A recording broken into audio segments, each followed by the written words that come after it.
ka sa'kin, sundan aking himig. Huwag nang magtago, di na Amerikana, hindi rin siya Koreana, hindi isang Britanya, hindi rin taga-Kenya. Siya ay Pilipina na isang morena, pwede ring mestiza, nagkakagayuma. Hindi siya Amerikana, hindi rin siya Koreana, hindi isang Britanya, hindi rin taga-Kenya. Siya ay Pilipina, isang Maria Clara, pwede rin chinita, nagkakagayuma. Isang Pilipina na perpekto ang pagkaulma, sa kanyang kagandahan di ka na magtataka. Malusog na puno at sagana ang mga bunga, kaya pag nakita mo talagang ika'y madadala. Ang lakas mo mang asar, tapos ikaw yung pikon. Ewan ko sa'yo, baby, ano ba yun? Trip mo lang ba asarin ako? O wala kang magawa, kaya ang kulit mo. Ayoko nang magtago pa ng nararamdaman, sasabihin ko sa'yo aking pangalan. Tandaan mo, lagi lang ako nandyan, di ka iiwan, di pababayaan. Hi crush, bukod tangi ang tiglay mong ganda, at tila ba may gayuma ka sa mata. Hi crush, ay nako, bakit ba ganito? Buo na buong araw pag ika'y nasa tabi. Pilipina na singkit, marikit.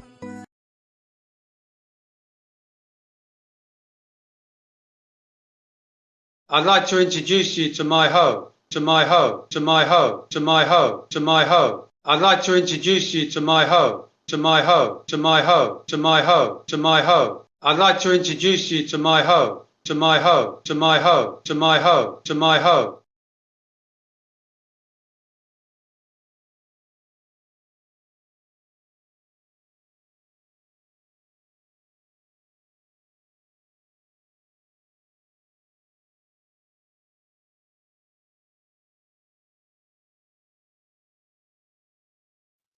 Sorry about that. If you guys, link is down below.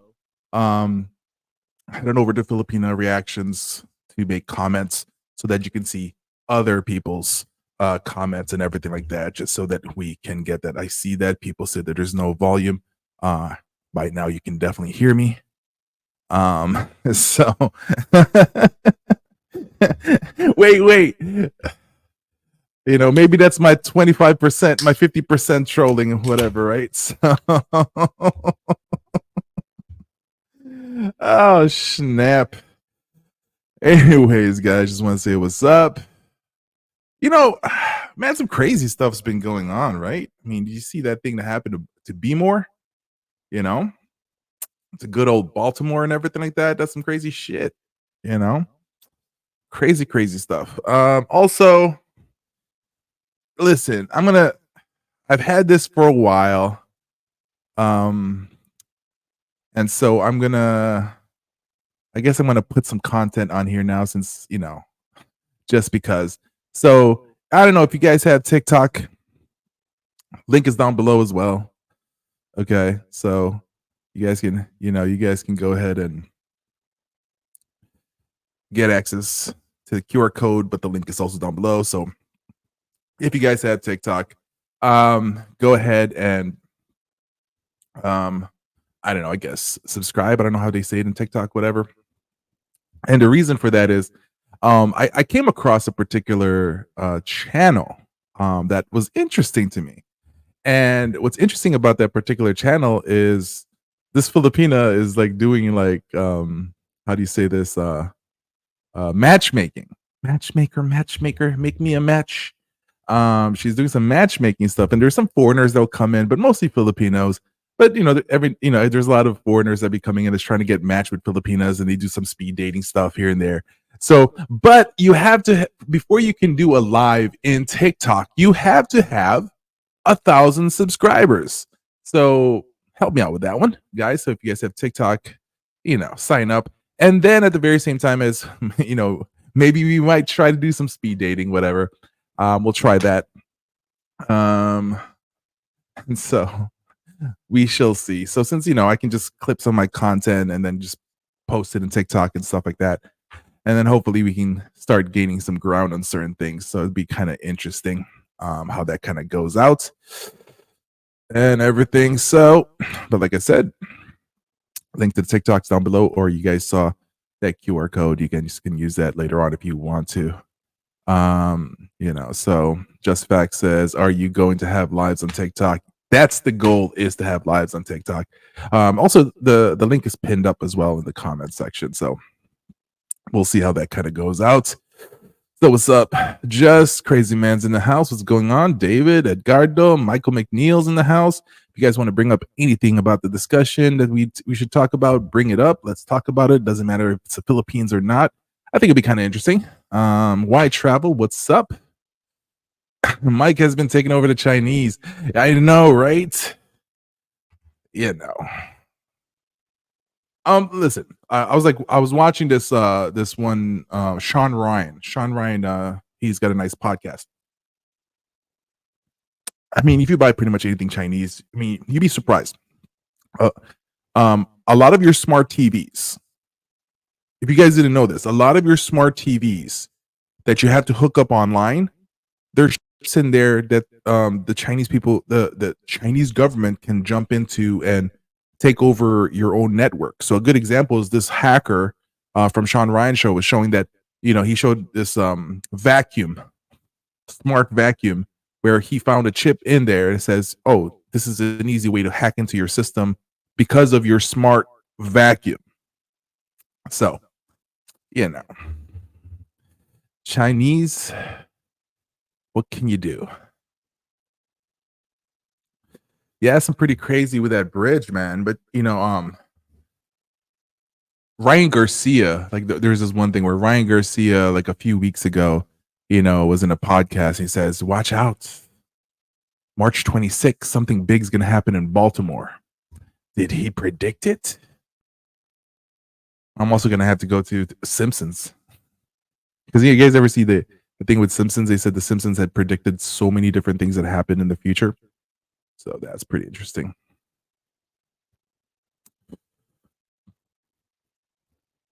Thank you. No, I'm gonna enjoy my moments with him. David O'Reilly, appreciate the views, the videos you do. You offer constructive analysis. Thank you. I definitely try to do that. Bro, did he? That's some crazy stuff right now with the Diddy the Diddler. P. Diddy. The pedo diddler. Yo, listen. That was, like Cat Williams said. I don't know, Joe Rogan. He said something like stuff that's gonna go get exposed in 2024, and things are getting out there. So it just makes you question now hip hop. It makes you question hip hop, especially hip hop come from the East Coast. Like, the cabal and all that stuff, right? So it just makes you question, man. I was always a West Coast hip hop person and Midwest hip hop, never really much was an East Coast person other than the fact of Wu-Tang and of course the old school hip hop. So it's crazy.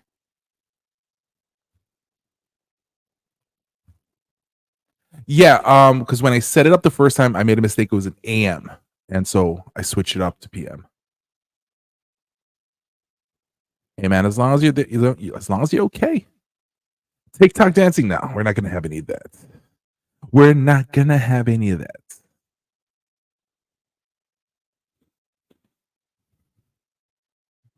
Wait, isn't it in a couple of weeks the solar eclipse is happening? The first time ever where it's like you can visibly see the solar eclipse all over the US or something like that. That'd be kind of crazy. What's up at the moon? Len Lund says someone needs to give a thumbs up. It'll get there eventually, but it's up there. Comment, like, and subscribe. Crazy man, spyware is a serious issue with Chinese gear. Yep, it's some crazy stuff. I mean, like just the other day, right? Because I've been more aware ever since you guys know where someone hacked me and stuff like that. I've shared that story of someone hacked me in this niche, like someone hacked me, because people really do hate me here and stuff like that, and but it's not like there's any sex videos out there. But what's funny to me, I pay more attention to it now on especially when I get emails that I don't get emails no more because you guys know I don't post my emails. So anyways, this one person emailed me, so I know it's already kind of suspicious and stuff like that. And so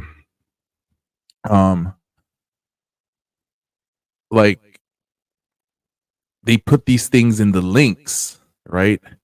Let me see if I can find do I have it here? So like there's this addition that they put on a link, right? So I'll give you an example here. So they'll take a YouTube link and they'll add this. Any link that they'll do, even the photo and stuff like that. So hold on a second here. So within the link, they'll add this, right? So when they add this, what they're trying to do is when you click that link, it'll go to the YouTube video. Like it'll go to it. But what happens is it then says what it does is that link right there, that when they add it to a YouTube, to any link, right? And this particular person did it this one person did it several times. Photo attached and also to a YouTube video that they wanted me to look at.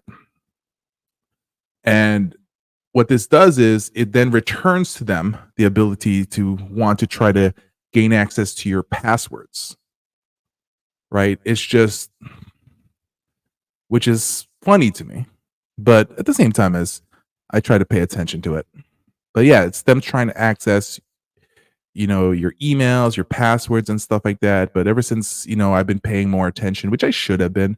And that's why it's my bad on myself. That I got hacked was because of that. So you guys have to watch out, man. So warning to all the other channels. When people hate you, they're gonna try to get you. Yeah, like I said, I'm live over at both channels. It's my fault. I've been busy with other things, so I haven't put any content in the other channel. But I plan to, because that's gonna be my reaction channel, except for Toolful stuff. Which will be in the Philippine Journey channel. So, just trying to get you guys used to it.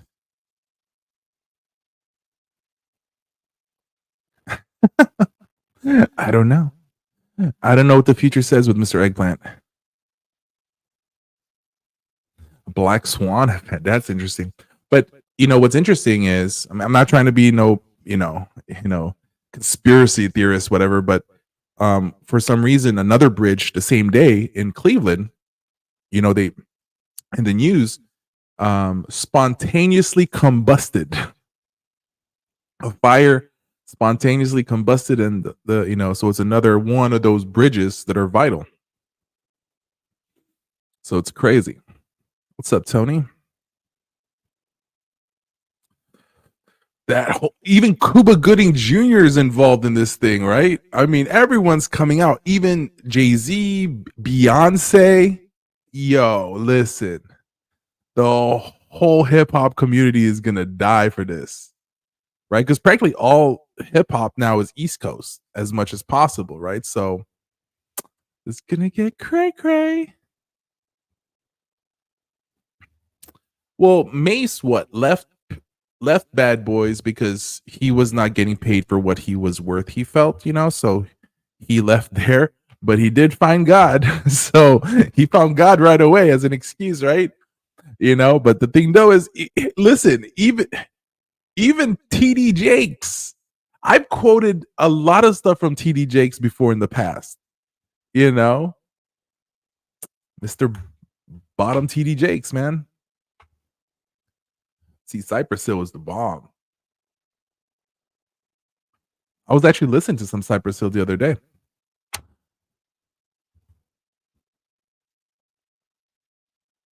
La, na, na, na, na, na, na, na. Start off shotgun, hand on the palm, blast them in the 40. Love the Philippines. Mike, top 5 places to live in the Philippines for laid back life with all of the amenities of America. The biggest problem is when you start going to laid back areas, it's going to be far away from American amenities as much as possible, right? So if you would say, also depends what you mean by laid back. Do you mean like a beachfront? But here's one I like. Laguna area. That's more away from the city. So I'll say so we're talking about where there's still American amenities. But actually, let me ask this question. What specific amenities? What are 3 amenities that you feel is needed to say that it's American amenities? Because if it's electricity, you have no problem finding electricity, not unless you live in the bukid in the mountains. Is internet's also a thing that's pretty much accessible almost anywhere. Water is pretty accessible. Not saying you have the best type of water.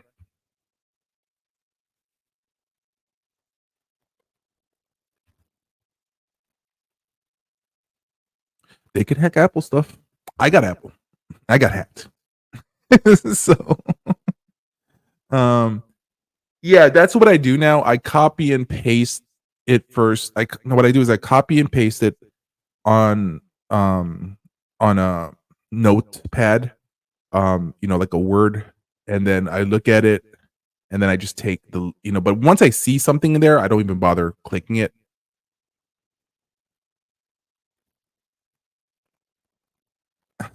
Simple Man says, still has data for you. I might got my 24-hour ban for cause. Yeah, let him be. It's just like, what a lot of people are going to be doing is, they're going to take some truths and then they're going to sprinkle in the lies in there, and you let them be, But one thing that you see is that a lot of comments, all the comments are gone. So, but you let people be. It's not going to bother me. Can these bridges affecting? Could not. I mean, depends on wherever you're. What I don't think it's going to affect it. I mean, you have your areas where you're going to vote, anyways. You're going to mess up a lot of stuff because it was one of the arteries of America, right? So it'll be crazy from there. I heard they're saying he's a bottom. So he's a receiver. He's a receiver. What are your suggestions for meeting a Filipino if you don't want children yourself? Ooh, how about a more mature Filipino who already has had children? What's your determining for a mature? I mean, if you no longer want to have children and stuff like that, and you're gonna say, well, that's why I want to be with a Filipina who has kids already, so she doesn't have to be wanting to have kids. I can respect that, right? But make sure you question them. Ask them, do they want more kids or not? If they don't want any more kids, then you go from there. But if that's the type of woman you're gonna go for, a second here. Let me start that. So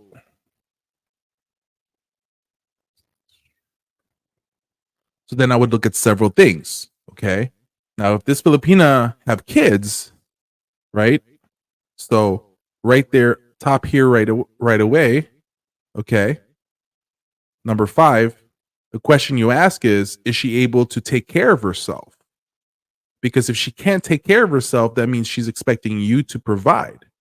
So that's an instant red flag to get into with that type of person. I would watch out for that kind of situation. Okay. You just start looking at all the different red flags that's involved with it. Because then you're getting with a Filipina because the means for her to want to be with you is to find a man that's going to provide for her. And so that can put you in a very sticky, icky situation. So the next thing is, how did you meet her? So of course, by far majority, 60, like in the US, for example, 60% of relationships now in the United States has been initiated for people meeting them online. Okay.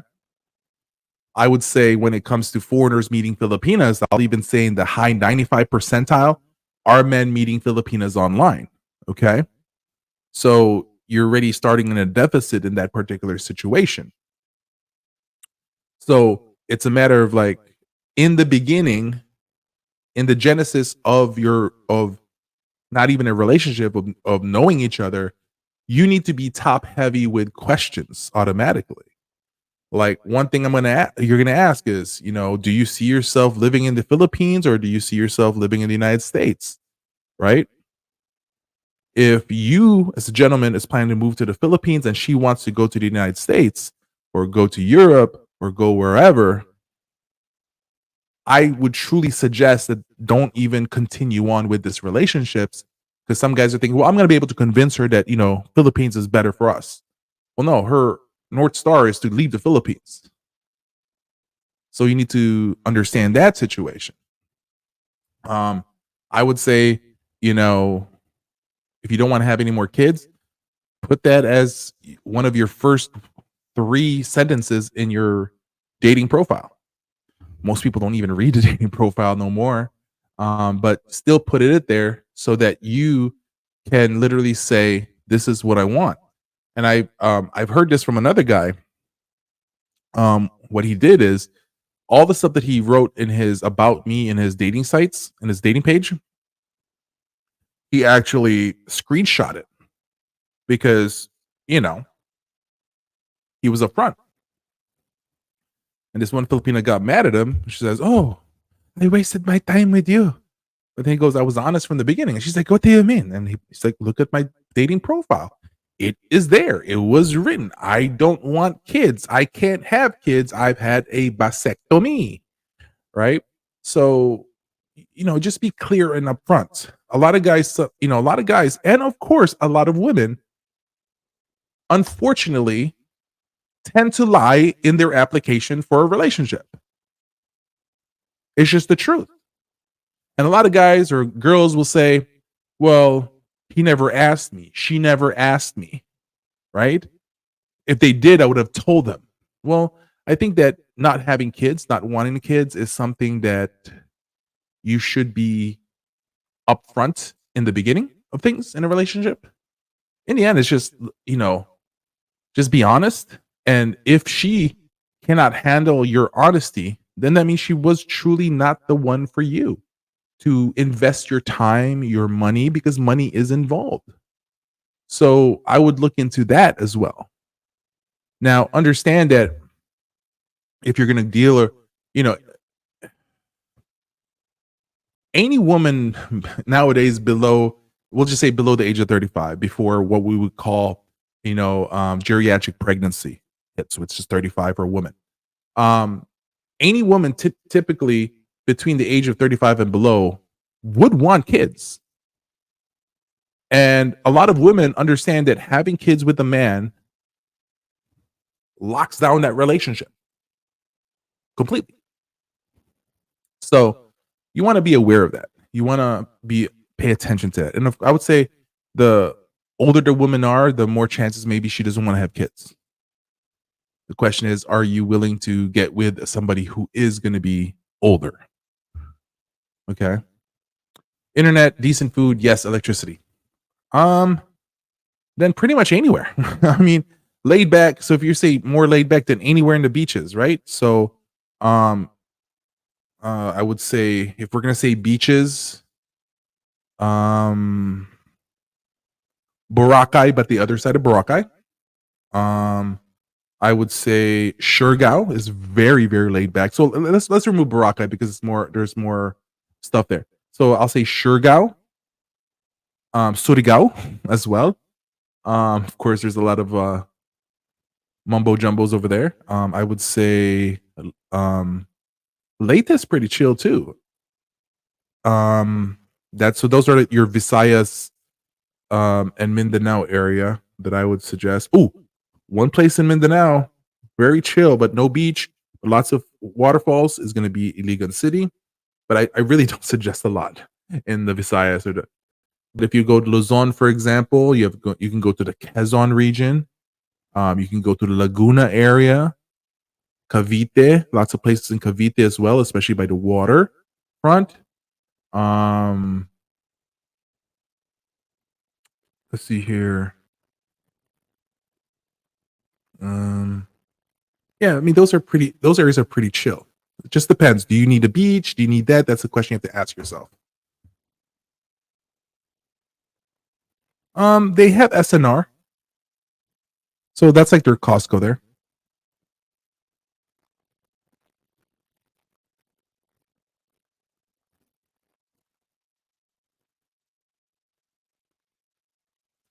Understandable.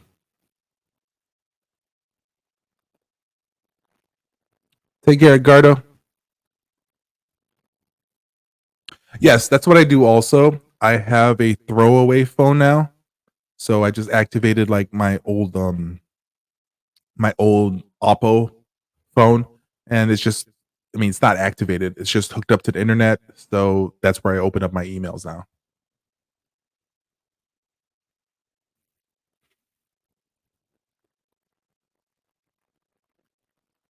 Never date a woman with kids. I understand that. I think that there is certain points that make sense to me. Like number one is, you know what, she didn't really need you. She can raise her kids. She's got a good job. She's got a business. You know what she wants is somebody to be with. To spend time with. I can respect that. But I can't respect single mothers that expects the man that needs a man in order for her kids to survive. That right there is, the first question. Like if she needs a man, no. Okay. If she can handle herself, okay. Let's move on to the other red flags that we can look into.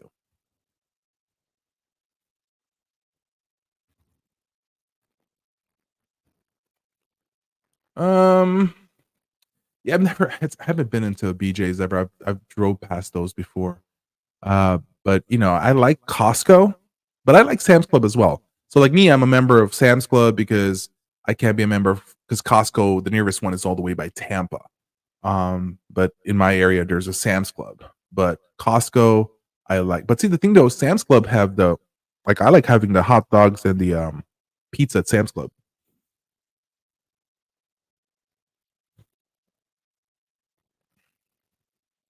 Yeah, that was very interesting to me actually.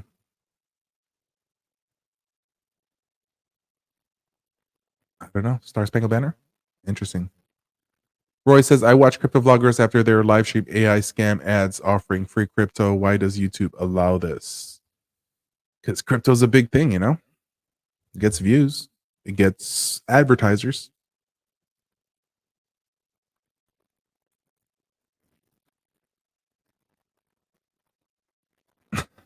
Okay, I'll answer this in a second, okay? What's up, Miyagi? Okay, so it's actually a great question. So let's answer this, right? Why is Province Girl a red flag? So remember, because this one triggers some guy got triggered the other day, right? So here's the thing, right? Red flag doesn't mean don't date. Red flag doesn't mean don't talk. Red flag doesn't mean she is a 304. It doesn't state that. The reason why the red flag is there is to say if you start stacking red flags, if there's multiple red flags flying in the air, then we have a problem.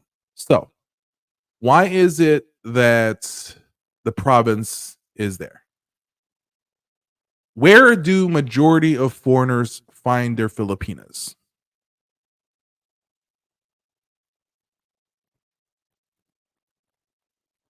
The province, right? And so if the majority of Filipinas they find are in the province, And even if they meet them in Manila, they're from the province, okay, by high majority. And majority of foreigners are being scammed a lot by Filipinas. So then the majority of scammers are from the province. Okay. So that's just one red flag.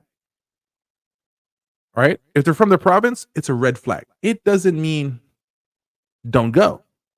Now, if we start stacking red flags and we all of a sudden find out that she's not college educated, ooh, 2 red flags. What if she doesn't have a job? Red flag. Because someone's going to have to take care of her. How has she been taking care of herself? Right? Now, if the red flags are less than 5, you're still okay. But once it hits 5 and up, you have a lot of explaining to do.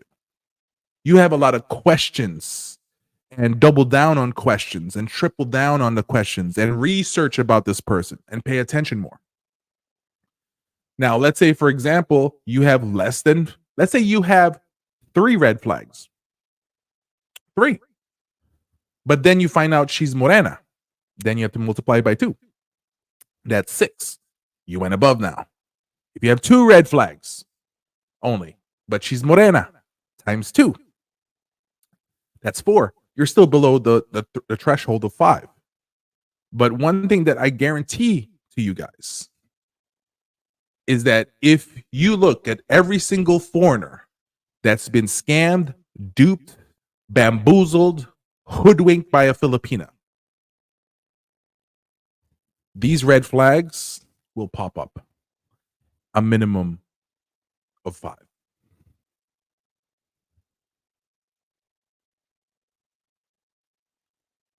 Guaranteed. It is very rare that it'll be below 5.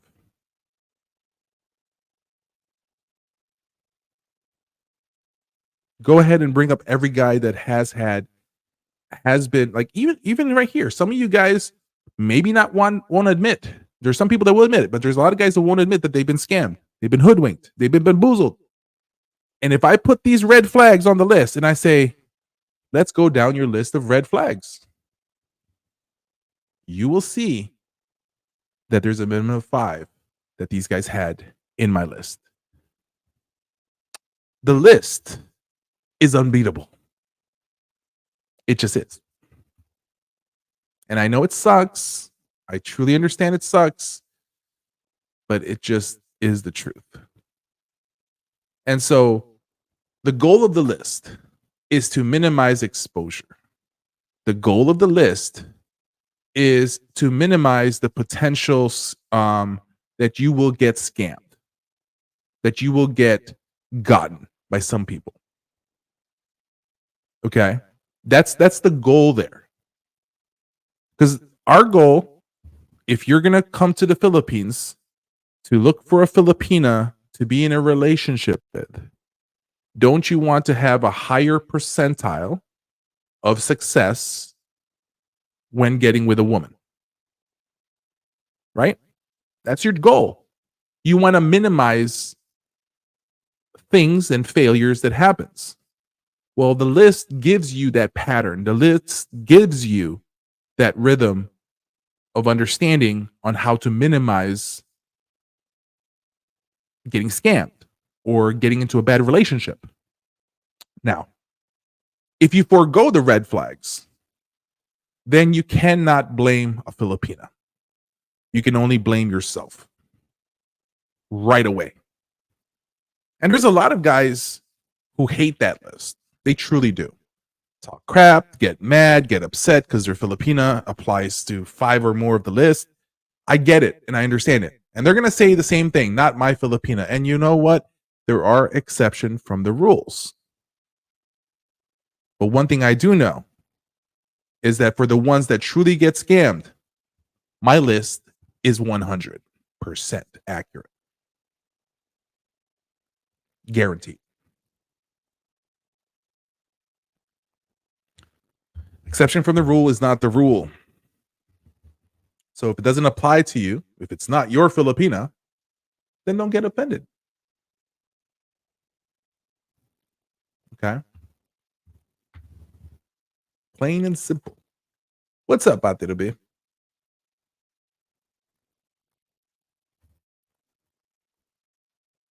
What's the mumbo jumbo? Oh, mumbo jumbo. It's mumbo jumbo. You can say spirits, devil, bad omens, witchcraft stuff.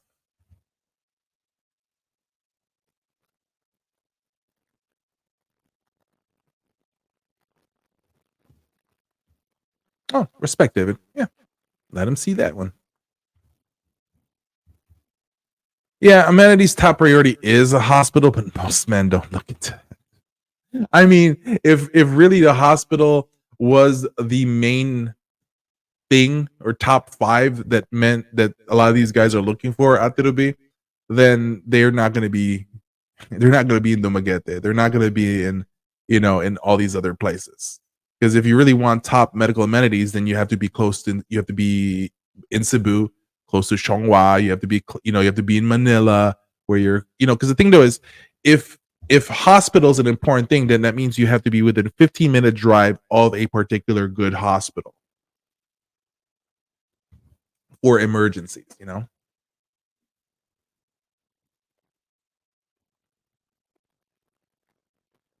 A career-oriented Filipino is less likely wanting to have kids as priority in a relationship. It depends. It depends on what age they're in.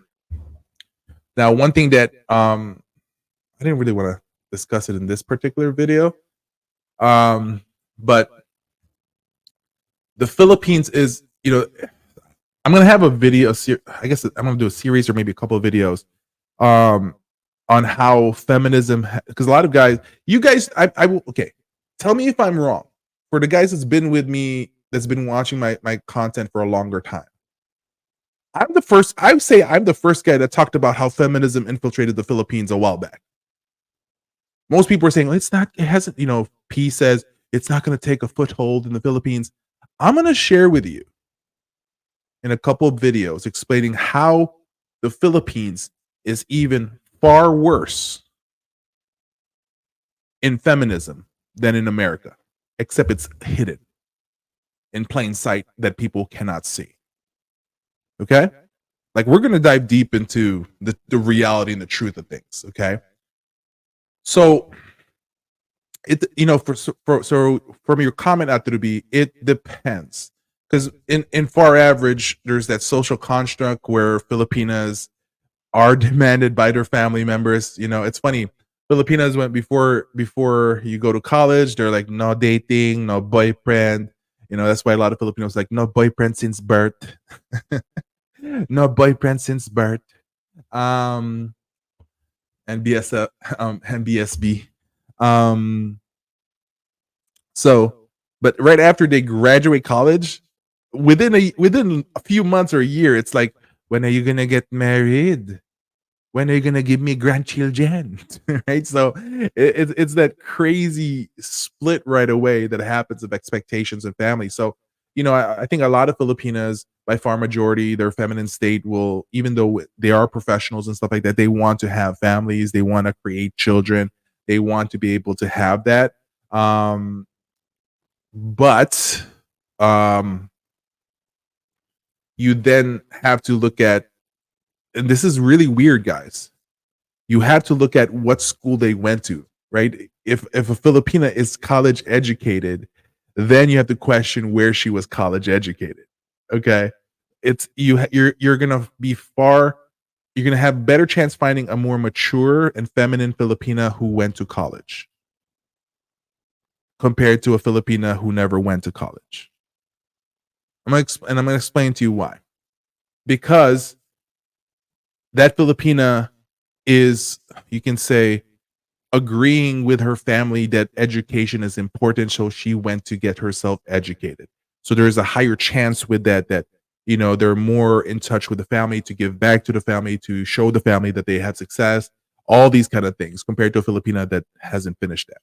And then somebody with more education in the Philippines has a higher chance of being more mature, because that is the truth, part of being mature is to become educated, to be aware, to learn new things and all that stuff.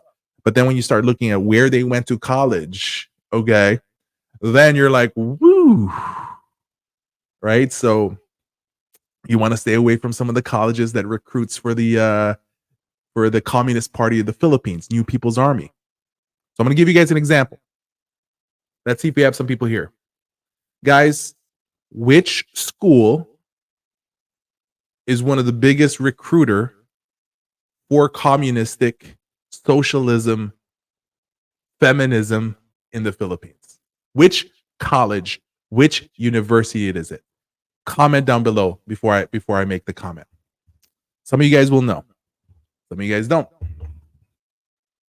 Because then if they did go to that college, okay, so this is the part, right? If they did go to that university, it's okay, it's just a red flag. Like, this is how it gets serious. Then I'm going to start asking questions. Which groups did you hang out with? What fraternities were you surrounded by? Did you go to pledge week? Did you know? So then you start at, if they went to those, there's 2 universities, for example, that I'm very particular that you better ask questions. Right? You're going to have a more feminine Filipina if she actually went to Catholic school during her elementary and even high school times. If she went to a college at Catholic school, then you're like, ooh, okay, going to be a little bit more feminine. So there's certain things that you have to understand. Like I can go into details. Now, some people are going to be like, Mike, that's too many red flags. No, yeah, okay, I get it. But like I said, red flags, you are willing to forego certain red flags if you know how to ask better questions. Even though they pop with a red flag, you can be like, all right, well, how about this? How would you handle this? What's the situation? What really happened and everything? So then it makes it a little bit easier for you and kind of better for you when you transition to certain things. But a lot of times, guys all of a sudden sees a girl with, opens up her legs and be like, I don't care about the red flags. I want the pussy. That's what happens with a lot of guys. Let's just understand the truth in that. Bruce says, I'm married and off the market. Congratulations. But if my situation changed, I would get a vasectomy before having anything to do with any woman of childbearing age. Hey, man, do you, brother? Do you?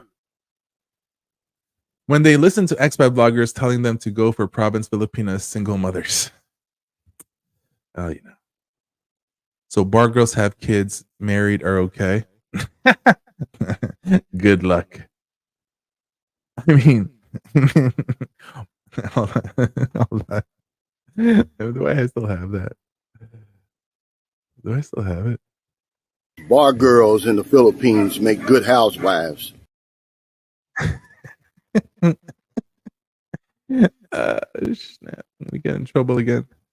But I mean, you just have to be particular with things and pay attention to things as much as possible. All right.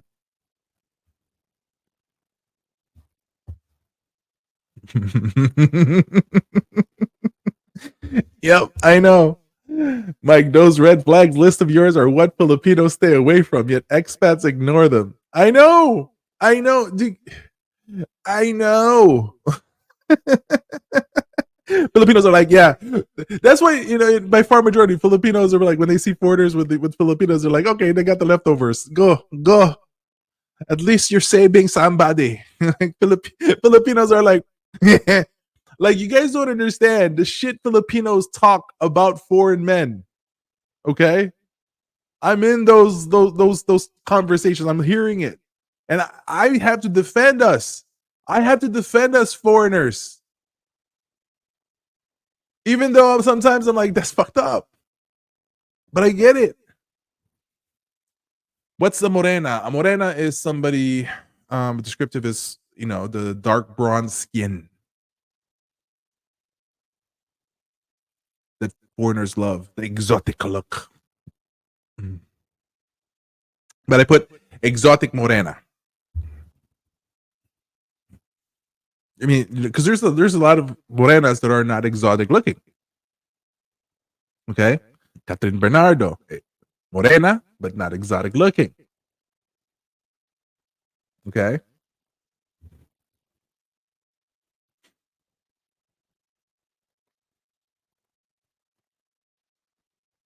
Yeah, of course you are. Makes sense? Perfect. Glad that part makes sense. And I think I have to like every like quarter I have to redo another video talking about it, right? Because just for any new viewers, they don't go to the back ones and like they don't get pissed because sometimes like people just jump in and be like, "Rah!" They get so mad. The best greeting and intro to a Filipina is "Hi, I got money." Yeah, Eggplant Boy did that.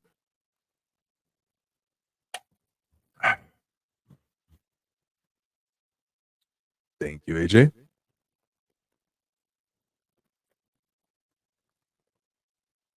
Joni Mike says the hospital is the main reason why I live in Pampanga. The reasonable distance of Manila is second. Pampanga has a decent medical system in it.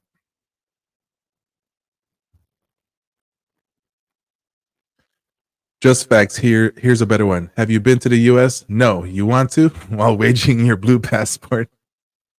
You know what I'm gonna have to do? You know what I'll do? Just for the fuck of it.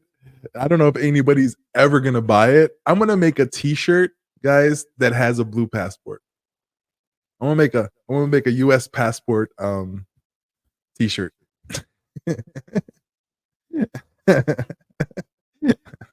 but do you want to go or something? I'm just gonna put a shirt and put the US passport, and then you can walk around with that, so you don't need to be like, I have a passport.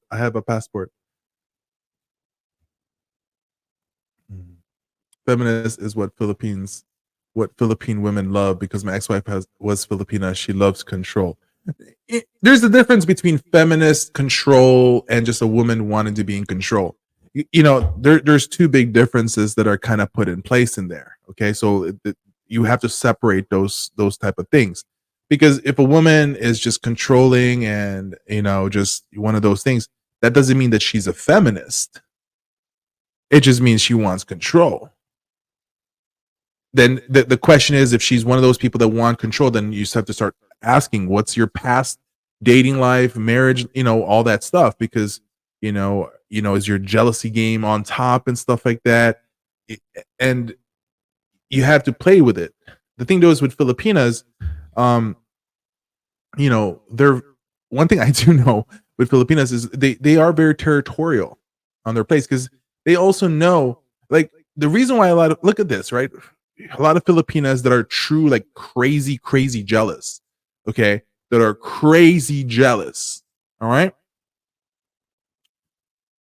The ones who are crazy jealous, how did they learn that? They were crazy jealous because of a Filipino man.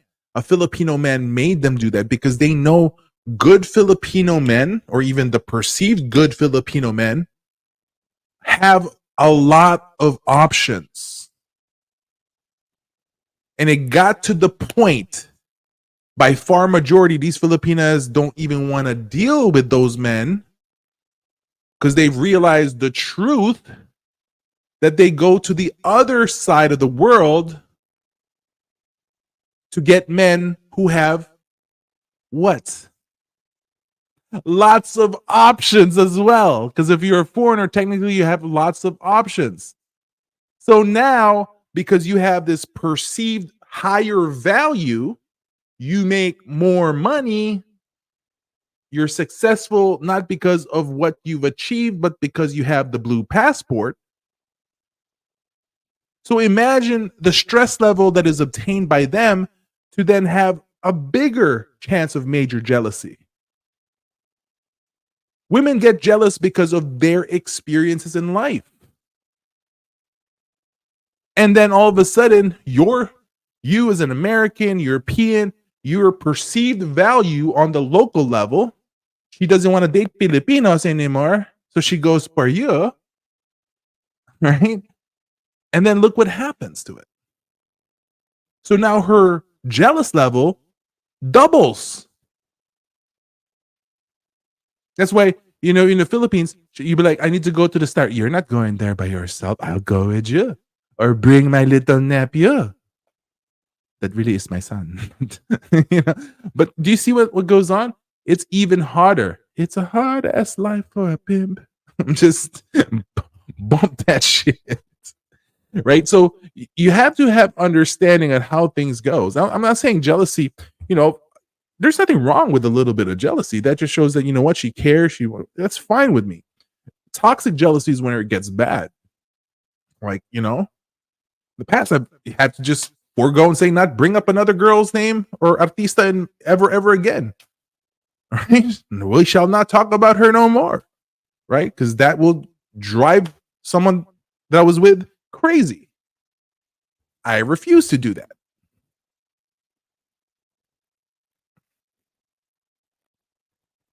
I know, because I normally have late live, right?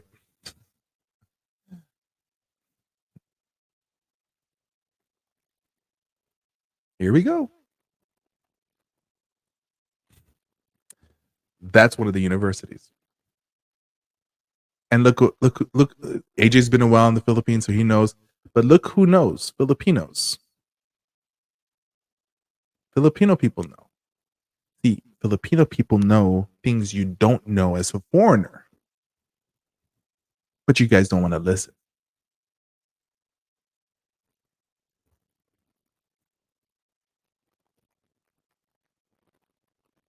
Hey, leave UP alone. Never mind. Are you a UP grad? Did you go to the swearing of the so they have this thing in UP, guys. It's a pledge week, right? So guys, pay attention to this. This is the fucking truth. This is no joke. This truly happens in UP, right? I don't know how they allow this shit, but this shit's allowed in UP. Where during pledge week, all the pledges in the fraternities, right? The dudes, they put on masks and they're naked from neck to bottom. Nothing. Dicks hanging out, bushes out, shaved, whatever, balls hanging, and they march through the concourse in UP, and everyone's watching, enjoying it, and stuff like that. Some of the you guys just don't. You don't see. That's why I laugh. I'm trying to educate people. People don't want me to release the fucking Kraken. That's why people are gonna try to, use things that got people have hacked me. That's why people try to release these, know some truth, but then add all the fake stuff out there. They're gonna put that because people are screaming. They don't want their fucking, unicorn dreams popped. That's what's going on.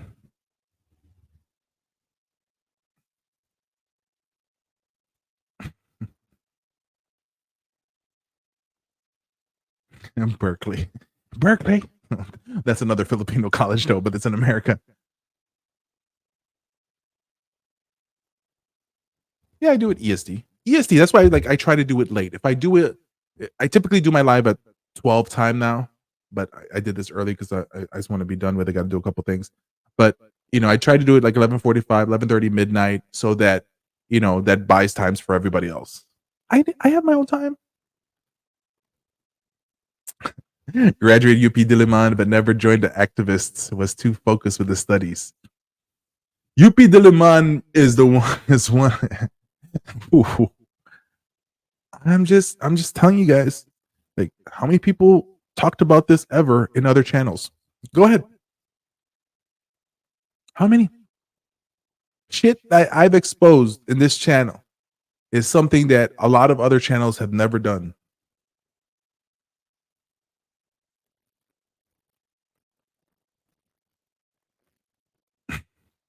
No, I don't think Calvin would ever say that.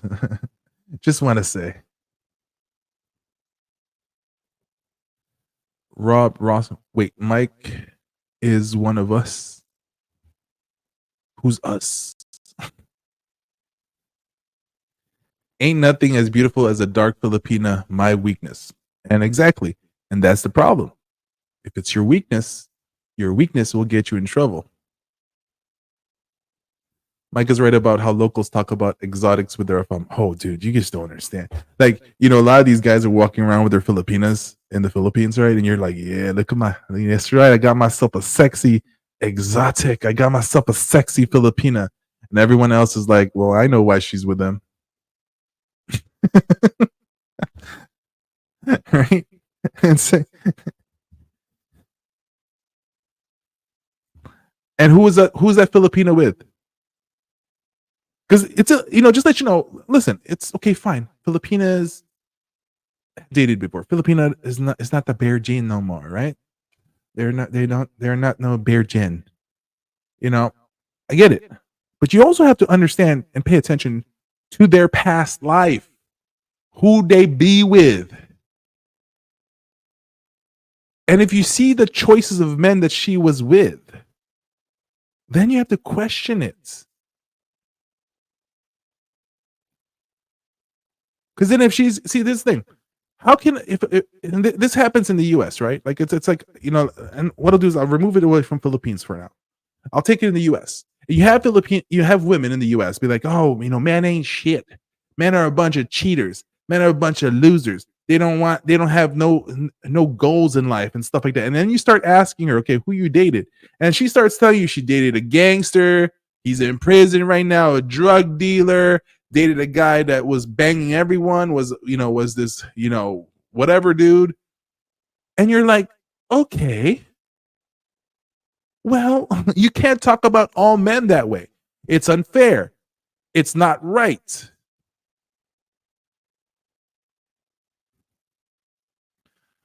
But then at the same time, is you also have to pay attention, because like, what's your past? What's your dating history?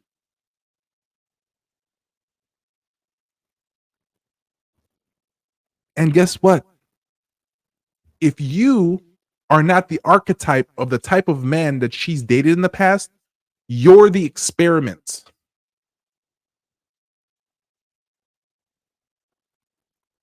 Do you want to be the experiment? And if you don't mind being the experiment, can you make that experiment a success? Can you turn it around and make it work? Right? Plain and simple. Can you make it work?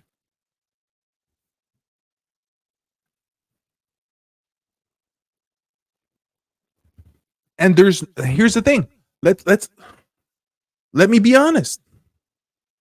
Filipina exotics need loving too. And I find certain exotic Filipinas cute.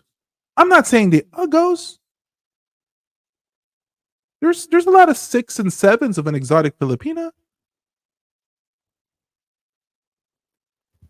Okay. Oh, you're talking about the Japanese daughter and Filipina mother, right? Yeah, that was some crazy shit. I think with their own family got them. That's some crazy stuff.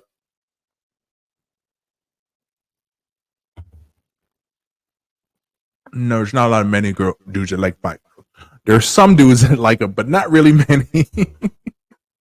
um, you know,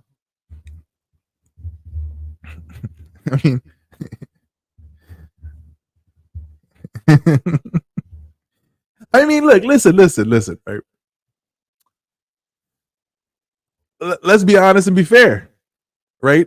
Which girls are the leftovers among Caucasian men? The big ones. Who cleans it up?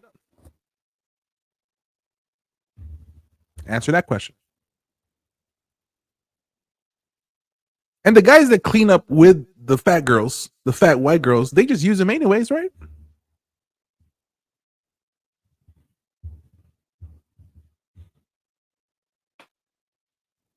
Gotta get the good credit, man.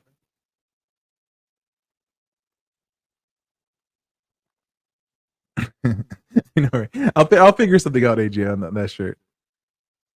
What up, Dave?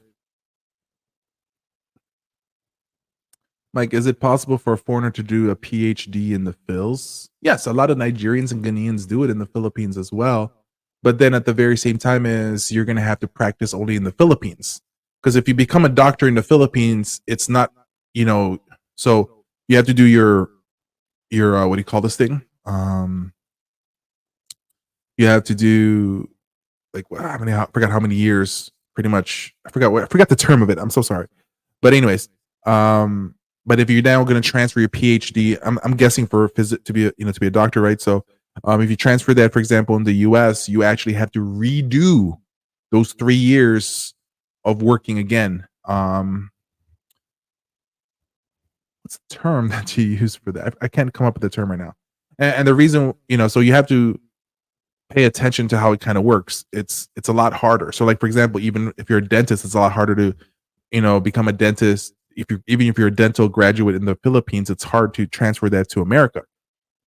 It's a lot easier to transfer nursing degree to America than a PhD or an MD or a dentist. But it's possible.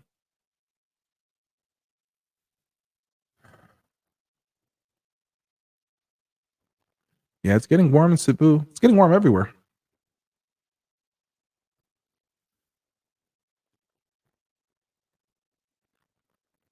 What's up, McGee?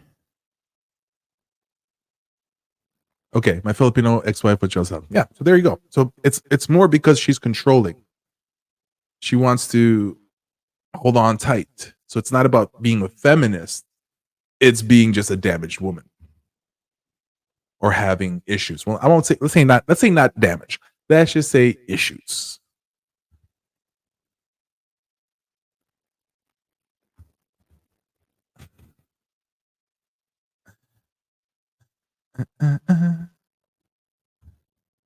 Is a dark Filipina a red flag? Yes, it's a red flag. That doesn't mean you just stop and don't do. Now I say not a dark Filipina, I'm saying a dark exotic Filipina. Okay, plain and simple. Okay.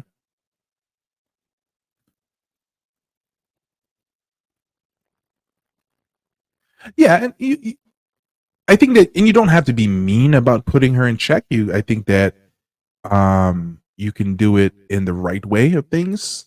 You don't have to be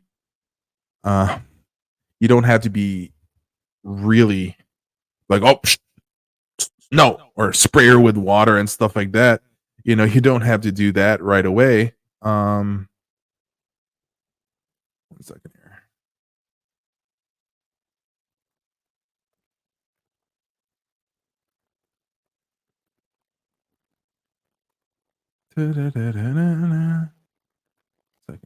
Okay. All right, good. Send me. Okay. Next one. Miyagi says, FEU was on that list, wasn't it? Yeah, that was my number 2. Far East University. So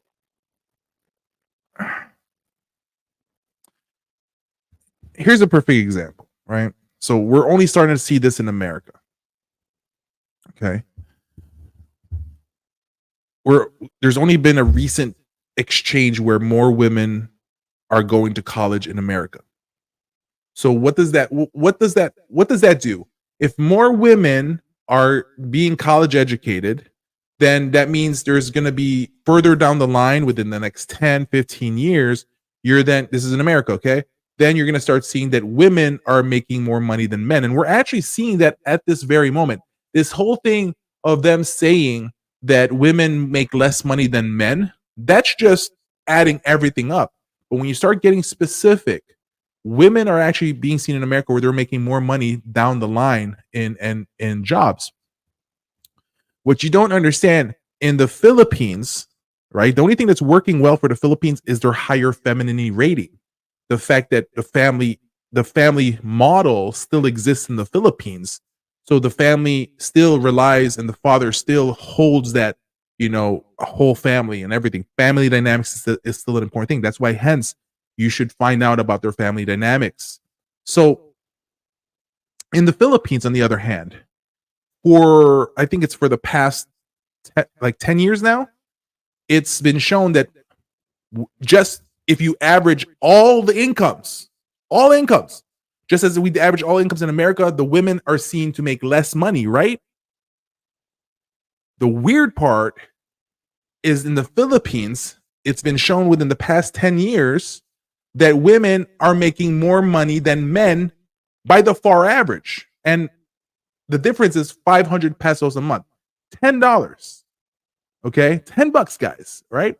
But still, that means women have been making more money than men. And it's actually known for a fact. But then when you start getting specific within jobs, women are making more money no matter what. So the only thing that's holding it back is that Filipinas wanting to be in relationships, women wanting to be having family, starting family. That's why what do Filipinas complain a lot? All the guys I dated, I have to pay for this, pay for that. Because most men that you want to date when you're 20, when you're 21, when you're 25, they haven't had success yet. Because just like in the US, men start gaining control of their money once they hit above 30, right? In the beginning, they don't get paid a lot, but once you've been working, invested time, learned, you start making more. That's why men's value goes up after the age of 35 and women's value goes down in the sexual marketplace of things. So now you take it to the next level of understanding on how things are in the Philippines. You learn something new, guys.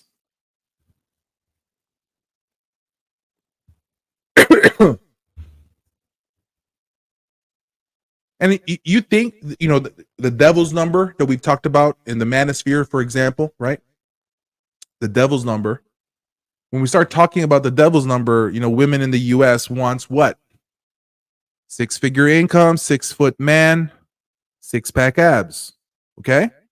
Right? That's the archetype of what women want. That doesn't mean that's what they get, but that's ideal stuff that we see continuously, especially when you're seeing in the dating apps and understanding how it works.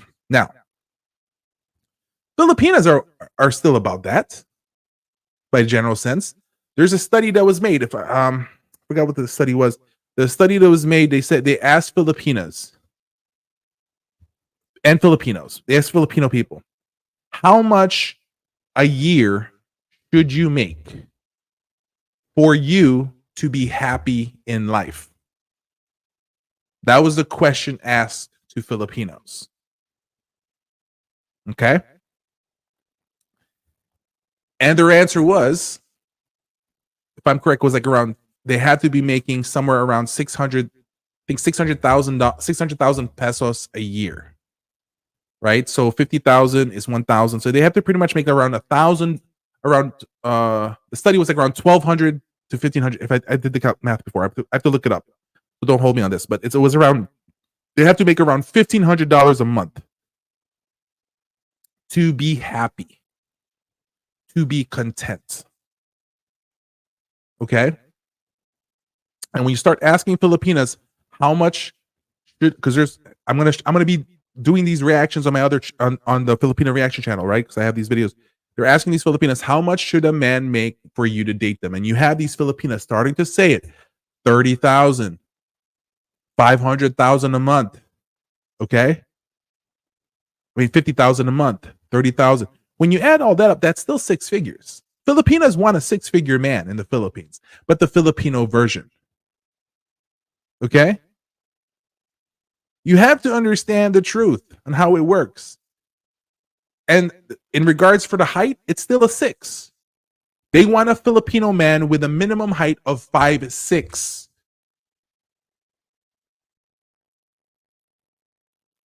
There's no difference. There is hypergamy in the Philippines. But men, and then the worst part about it is then you have women who technically have lower value, have what they call a lower, sexual marketplace value in the Philippines, who then feel that they are overvalued. If your sexual marketplace value, let's say, for example, you as a man, you can't get shit. You can't get pussy to spread open for you, even if you tossed $100 at it in America. And then you go somewhere in the world where everywhere you walk, or people keep on saying, wherever you go, people are going to want you, be with you, and you go to another country and you kind of experience it. Not saying you're getting the best attention, the right women attention, but you're getting attention. With power comes great responsibility. And most people, when power is given to them, they take advantage of it, or they don't know how to do it or use it. It's no different. Men leave their country, low sexual marketplace value. They come to the Philippines, supposedly a high sexual marketplace value. That doesn't mean the type of quality you're getting of women is not high. I'm just saying is that you just have your SMV goes up. Well, you're going to go crazy, right? You're like, I'm going to take advantage of this. What do you think is the difference between Filipinas who are not truly wanted by the Filipino, not the one that's going to be seen as the ideal, beautiful woman, all this stuff. So their sexual marketplace value is low, that typically they can only deal with basaculeros, canto boys, gangbangers, whatever. That's who they can deal with. And then comes foreigners who then looks at them and says, you're beautiful, you're sexy, I want you. And you're spitting money on them. And now they have 4 or 5 guys that are willing to be like, I'm going to give you money. Look at the comment sections that happens in a lot of these other Filipino vloggers. These guys are like, oh man, you're so beautiful. Oh, you're so sweet. Oh, you're so sexy. Here's a super chat. Take my money, this and that. Where can I send this? Oh, I'm going to join. I'm going to do that. These girls never seen that happen to them. And now dicks are being slapped in their face left and right. Even though they don't want it, they're like, no. You have to understand how things work.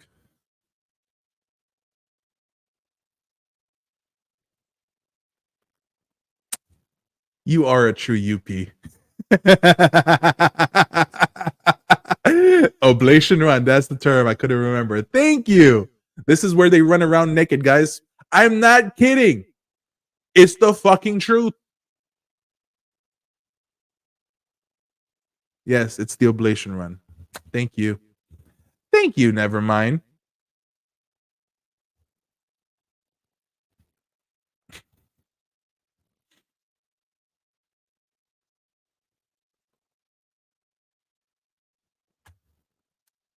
J? What's J? What I stated? That's fine. You feel that way. My unicorn dreams have been popped several times. Sorry about that, Tony.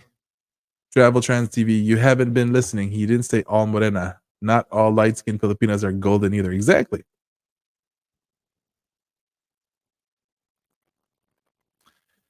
You can blame Calvin for feeding the pigs all that sunshine and rain. Pigs need some sunshine. Mike, do you have an updated version of the demise of the mother and daughter that brought lots of money to the Philippines? No, not a full updates and stuff. I just know that I think a relative, I mean, somebody, they started looking into it because they found, I guess, their luggage by the creek bed and stuff like that. I haven't truly looked into the whole thing. Mike, they do, but after the fact of when you do it. Gotcha. Maria Clara Pinong Pino. And just to let you guys know, you have to look at, the story of Maria Clara, right? Maria Clara was not a real individual, right? You know how when you go to high school, some of you guys has probably been a while. You guys read of Mice and Men, read The Great Gatsby, read Romeo and Juliet and stuff like that. Reading a lot of these books, right?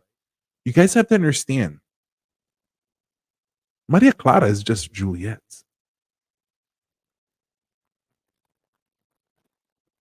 Now, you have to understand this is a dream concept of a woman.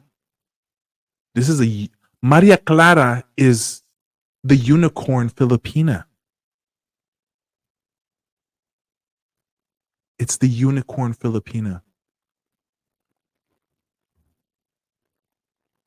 Know the stories. It's actually a good book. Look it up.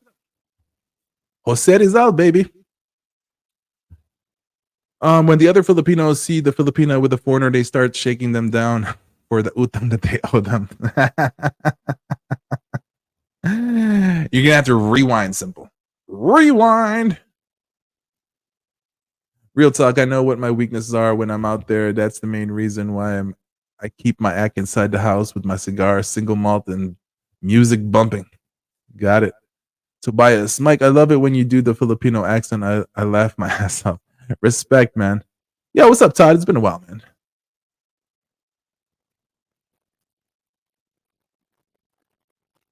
And there's nothing wrong with it. Just make sure you go below the level of 5. Once again, there's nothing wrong. It's just a red flag.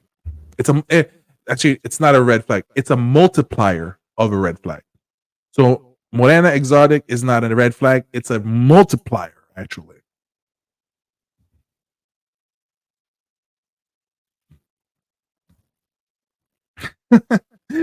Utang's paid.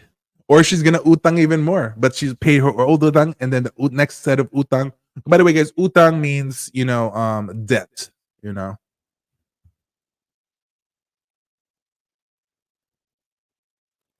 I'm sure.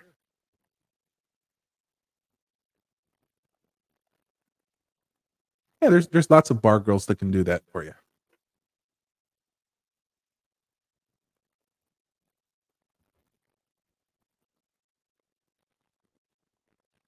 Internships, not really internships. It's like you're done with medical school, then you have to do like 3 years or 4 years working as a doctor. You have a license, but you don't. But you're only getting paid like 30,000 a year.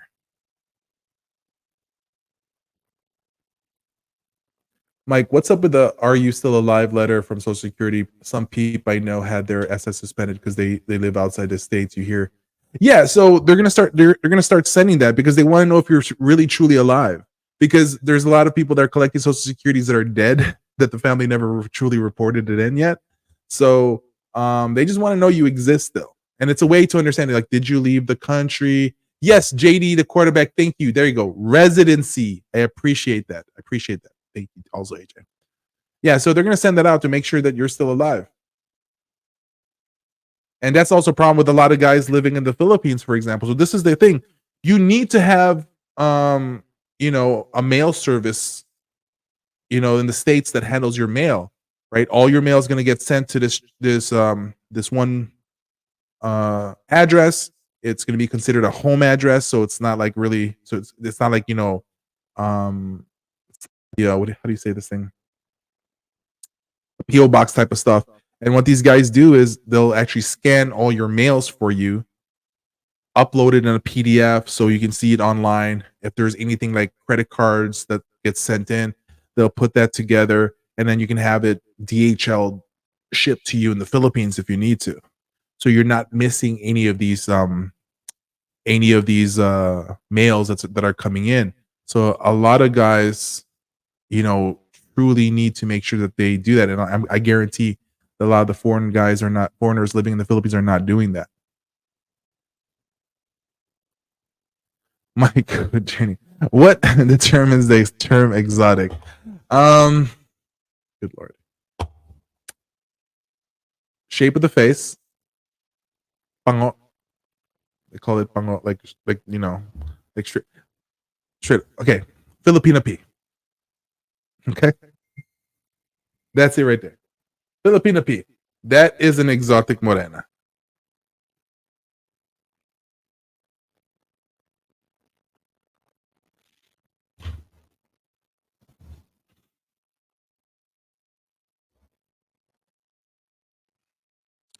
Exotic morena.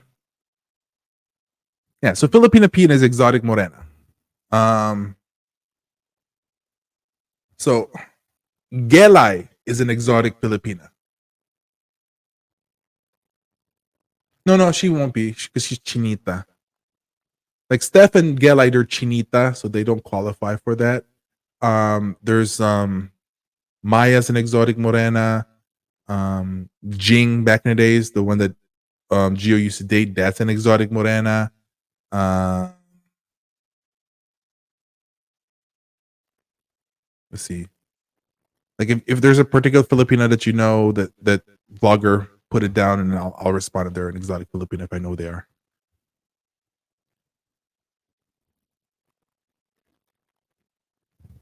Yep. I know. We're trying to figure that out. Yeah, we're doing variety. No, and that's the thing, right? I get it.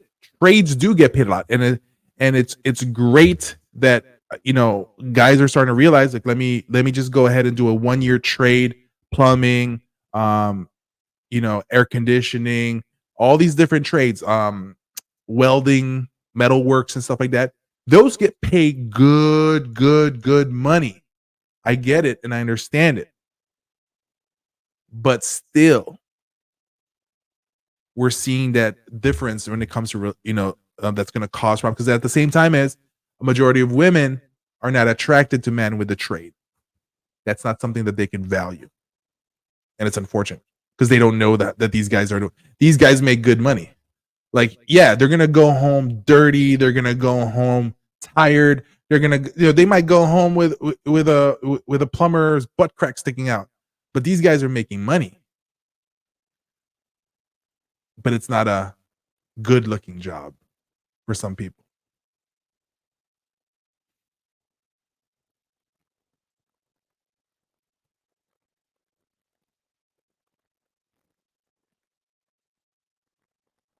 Well, yeah, and then the reason why STEMs is heavily male dominated, okay, is because typically women are, how would you say, um, are more people based, right?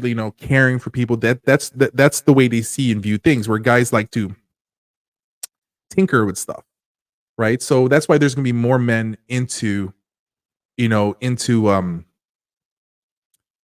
and you're going to have more women that are going to be into becoming doctors, nurses, those type of jobs. It's a known fact. So women have that thing where women are more agreeable, okay? And so that's why you see the big difference. And not to say that the women cannot do STEMs. There's women who then become interested at tinkering things, finding about things, and they do get into STEMs, right?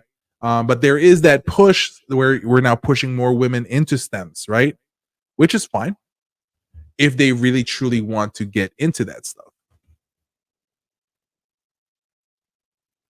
Oh, that's awesome, Peter. Parte. Yeah, you should be in Discord. I think Peter's in Discord.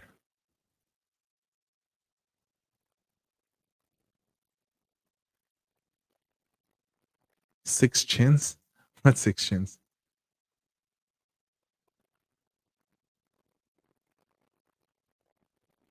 Yes, actually, if I'm correct, it's over 25, isn't it? Not 30? Yeah, there's a term for them. I forgot what the term is. And that's even with Chinese having the one child policy. So there's not enough Chinese women out there.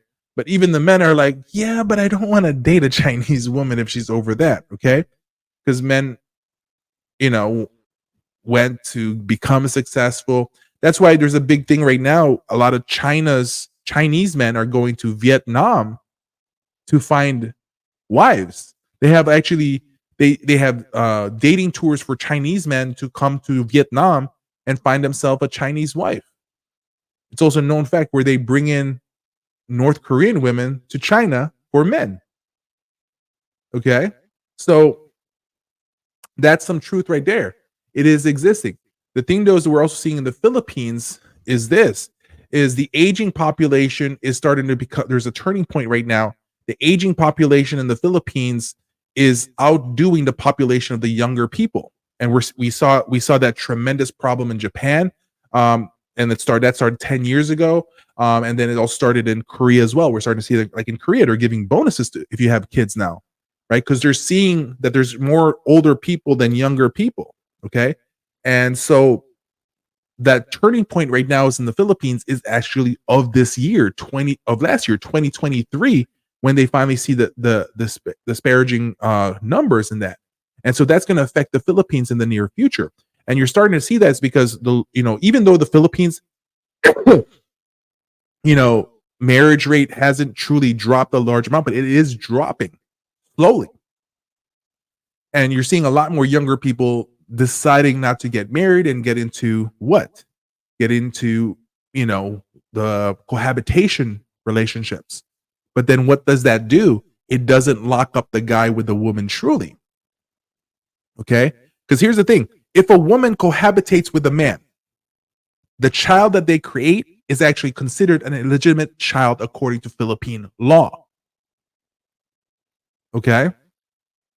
So by looking at that aspect, there's going to be a lot. That's why there's a turning point, you can say, here in the Philippines right now on this setup. And then the true feminists are going to come out, and they're starting to come out from hiding, but they've been there because they already knew they took over a long time ago.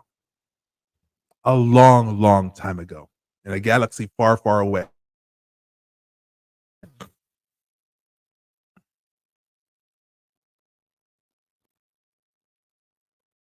Mr. King of I've used that's a franchise, isn't it, Jay? Because I've used Mr. King Mr. Cool King, I think it is what I'm using, what I use for mine.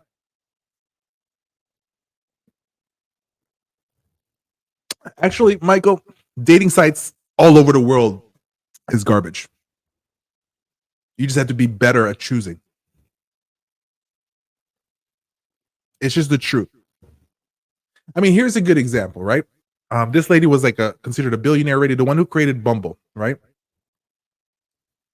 But Bumble is a very feminist dating app, and look what happened. Stock prices are dropping because guys are like women are like, I don't want to be the one that okays a guy. I don't want to be the one that approaches a guy. Look what happened. Guys responded like, nah, we're not paying.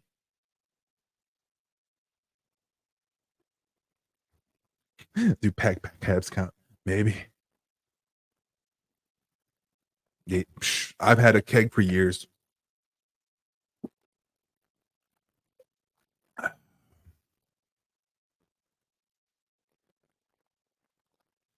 That's awesome, Peter. Be safe. Have fun. Local news from IT Park Cebu Park. Social is now gone. They're making room for the bus terminal there. No worries. It's moving to Mango Avenue. Okay.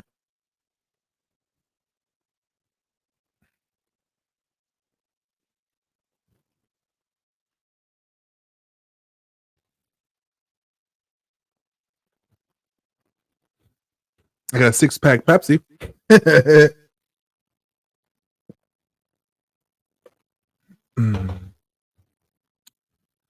Younger the worse. Especially this is the worst ones. The uneducated feminists. Worst ones ever.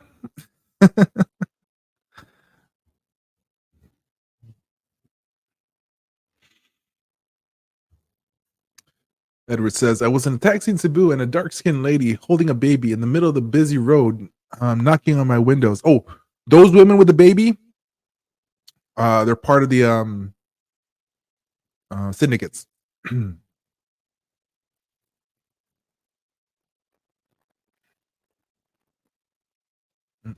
They're from the mountains. They get brought down, and they just pass around a baby.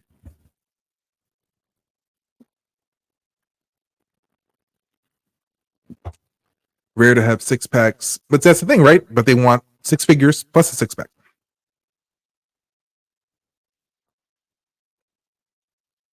And something that you guys have to understand. I think a lot of people don't really look at this. It's like a lot of guys, especially when I talk about the Morena stuff, whatever, and it pisses off people, a lot of guys, right?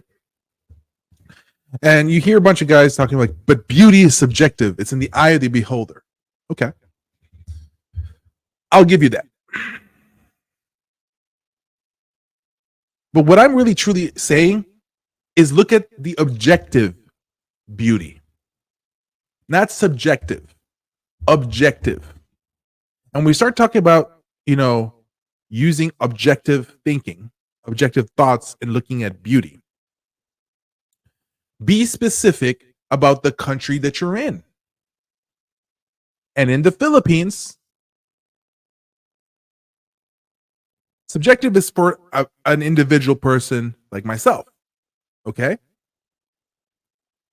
So, good example. A woman can look like an 8, But to me, she'll look like a 5 if she has a mole in her face. And you guys know I have problems with those moles in the face. Like, you take that mole off, you Photoshop that sucker, you're like, damn, she look good. But she got a mole in the face. I'm like, ooh, mole. Subjective. Now, you have to look at the objective beauty. What is viewed by locals? And you, as a person, need to adhere by that. Why? Plain and simple. Is if somebody grew up all her life understanding that she's considered the bottom of the barrel, what does that do to her psyche? What does that do to her self-worth, self-image, self-esteem? What does that do to her? It affects her a lot. And now there's going to be some, the exception from the rules, that had a good family, that they truly backed her up. They said, no, you're beautiful. And she truly believed it. It didn't affect her self-esteem. Exception from the rule. But the far majority is, they know the truth. Filipinos know the truth. Hence, the whitening skin thing is a big thing in the Philippines, even though practically it doesn't work. Okay? So now you take that. Now, look at it this way.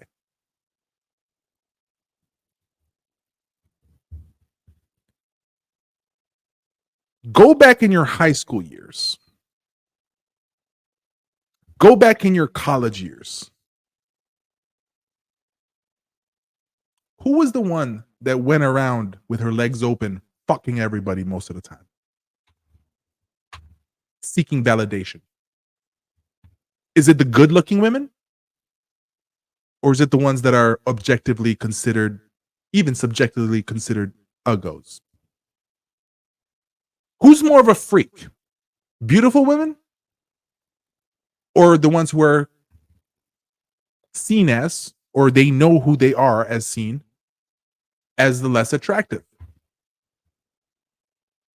Go to, if you've dated women before, find out who the ugliest girl in the group, and everyone will agree she's the hoe. She has a higher body count for self-validation. So who's the one that's considered objectively less attractive in the Philippines by Filipino people? So now, who do you think that is the one that seeks validation? And if you can't validate her fully, what does she need to do? She needs to seek validation elsewhere. Like, is it sinking in? Now, once again, I'm not saying if they're not satisfied with you that they're not going to be faithful. They could be, but there's a higher chance that they need social proof and validation.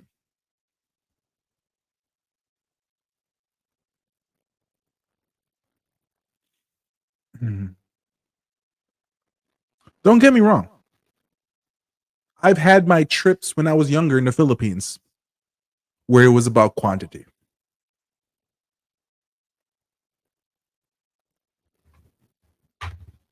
And guess who I went for?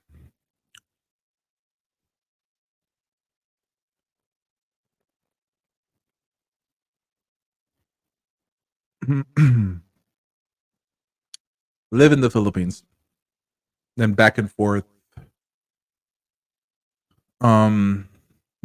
like maybe 3 months out of the year. But my ultimate goal is going to be 7 to 9 months in the Philippines, and then the rest in the US.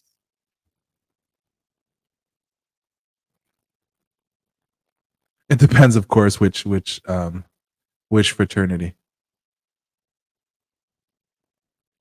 Yeah, no, that's what I was reading. Actually, but this is what's really funny. I ordered Romeo and Juliet just like a few weeks ago, and I was gonna start reading it just because I don't know why. I was watching if you guys watched Romeo and Juliet with Leonardo DiCaprio and what's her name?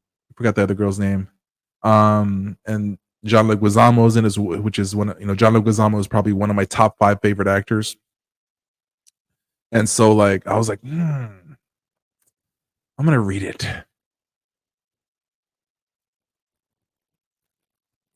Yeah, that's because they really give you violations.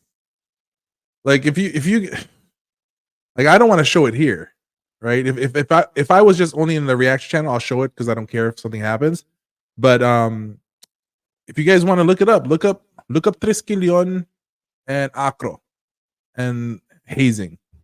You'll see some real videos. They bring out that paddle and they paddle you till you freaking the back of your thighs bleed.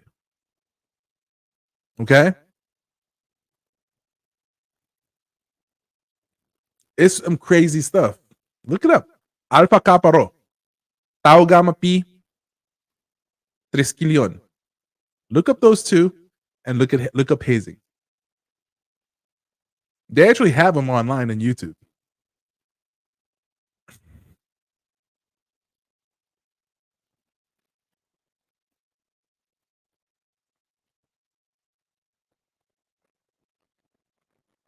Let's see here. Where am I at?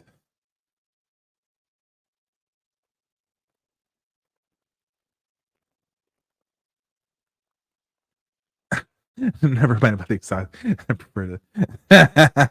Well, most girls with the TNAs are gonna be in Manila. That's just the truth. And those are the girls that probably eats, better. Malusog. Busog lusog, baby. That's what they'll say it. Busog lusog.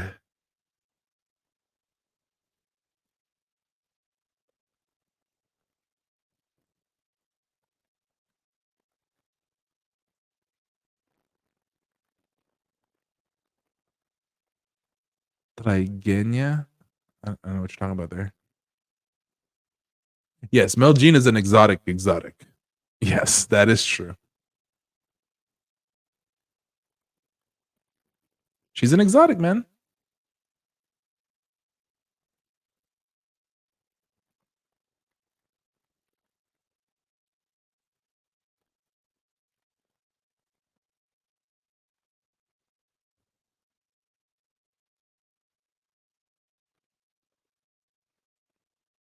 CZ Kelly's an exotic. Yes.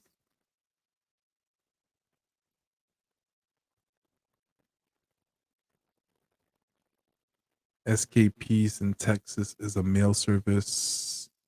Okay. No, but I was looking for the Chinese, the word. That's what I was looking for. Box. I've never heard of that word before.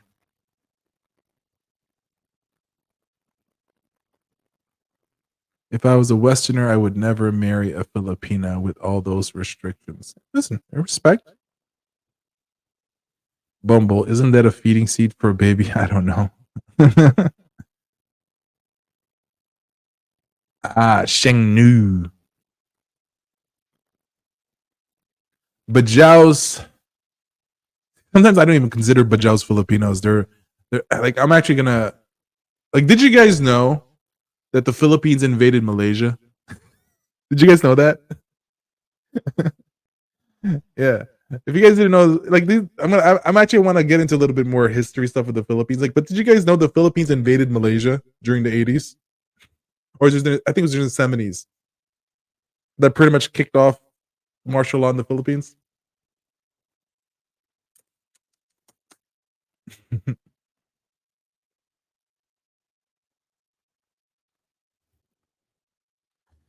If you get married to a Filipino outside the Philippines, do you fall under Filipino marriage law and divorce law? No, unless you register it in the Philippines.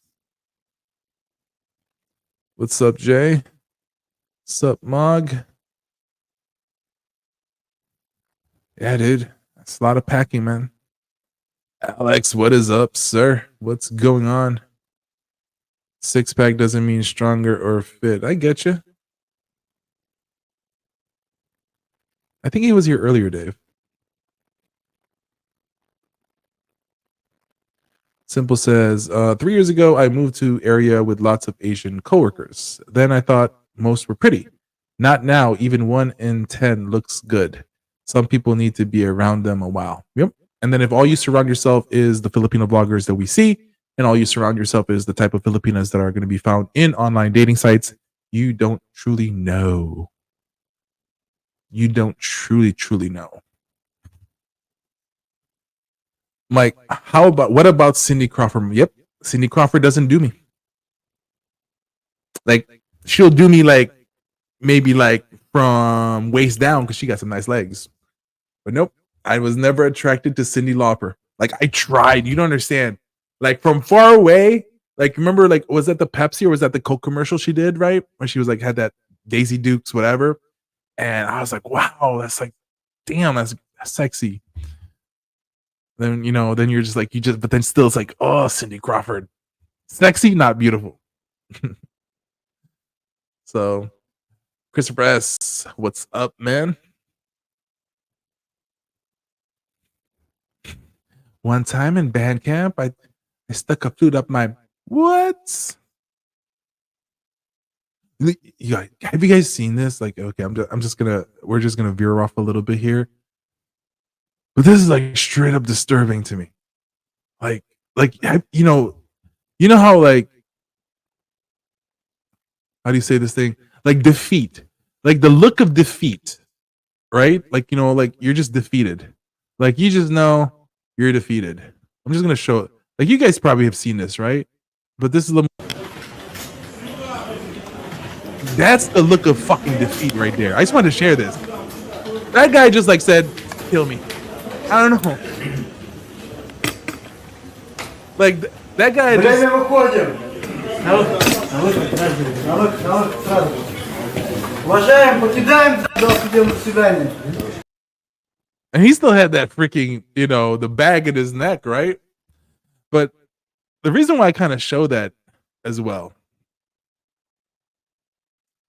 is just look around in the Philippines with foreigners. There's a lot of foreigners that have given up in life. Like, they thought they're gonna find new life in the Philippines. Yeah, they just gave up in life. It's like, if Philippines is supposed to be your second hurrah, fucking make it your hurrah, man, and do something about it. But some people, unfortunately, giving up in life. You've seen that. I mean, I'm not saying you've been like, because there's some guys, right? There's some guys out there that just have that sunken look, right? That sunken face look of just like defeat. And they try to squirm and stuff like that, but there's some guys who are just, you know, they get with the wrong woman and they get damaged in their brain. You know? Yeah, sure. I agree.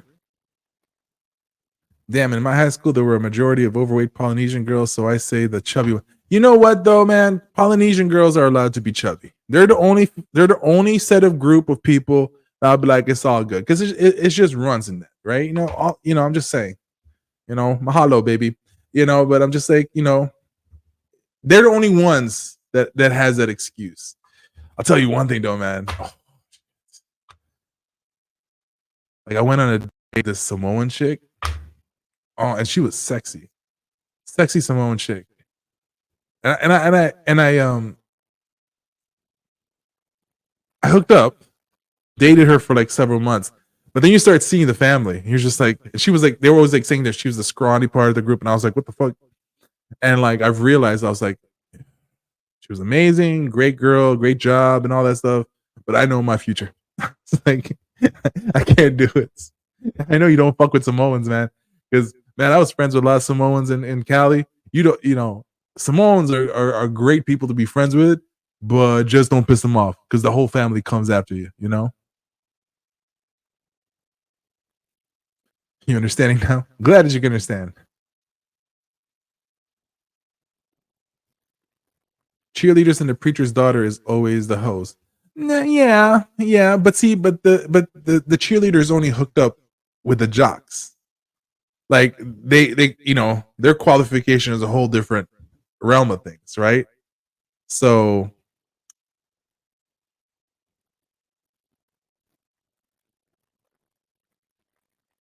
beauty is just an illusion? No, beauty's not an illusion.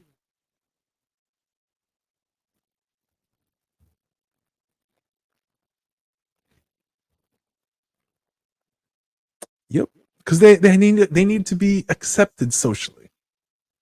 You ordered it too? That's good for you, man. Yes, Claire Danes as Juliet.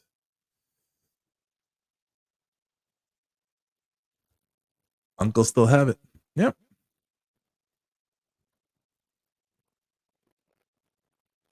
Yeah, but it's a lot thicker.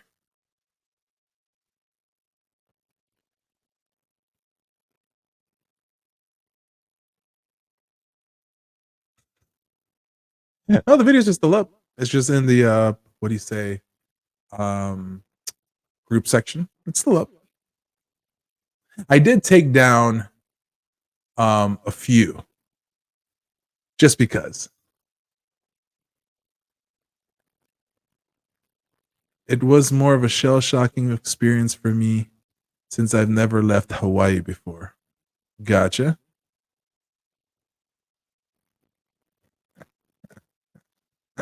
That's good. I'm glad that you like Kuya-chan.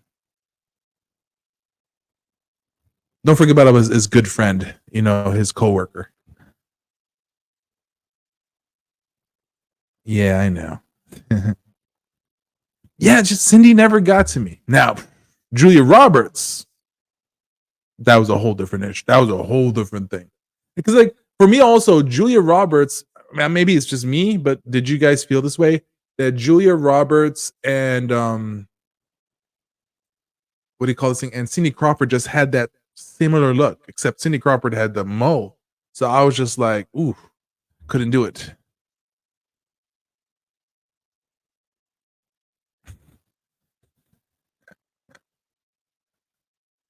Mike, that goes way back, all about the dispute of Sabah. Like it's like the invasion of Philippines to Malaysia, guys.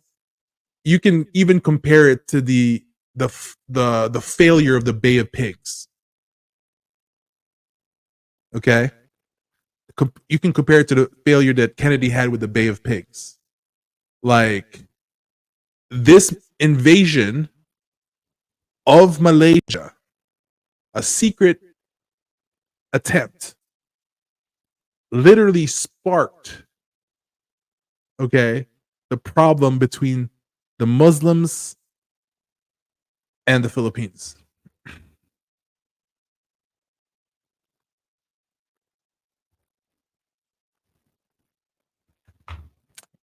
So if you actually watch that, you can be like, oh, that's the Bay of Pigs. Oh, that's Afghanistan for the Philippines, on why there's problems that exist. Because when you start understanding history, you start understanding what happened to the Philippines. That's good for you, Jay. Good for you. Yeah. When you say beauty's, like, here's a good example. If beauty was an illusion, okay? If beauty was an illusion, then would you date the ugliest girl I ever picked out for you and say, I'm going to make that my wife? Like a girl that I say is probably the ugliest, maybe a -1. I forgot who said it. Beauty's an illusion. Would you marry her? Or is your excuse going to be like, well, I need to know her more?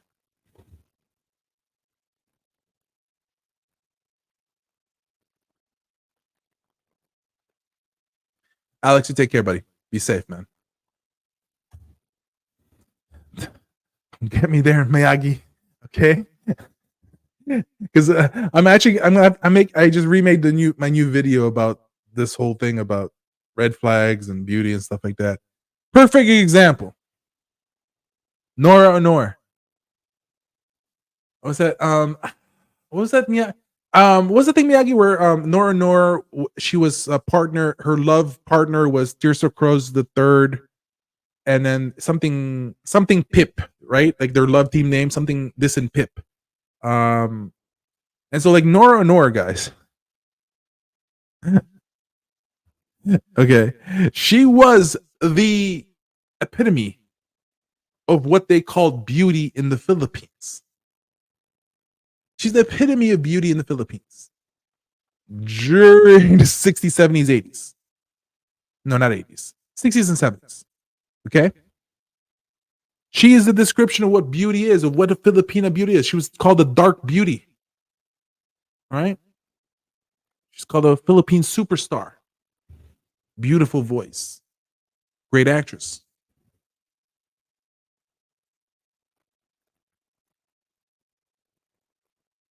But was she beautiful? Gloria Diaz, beautiful. Gloria Romero, beautiful.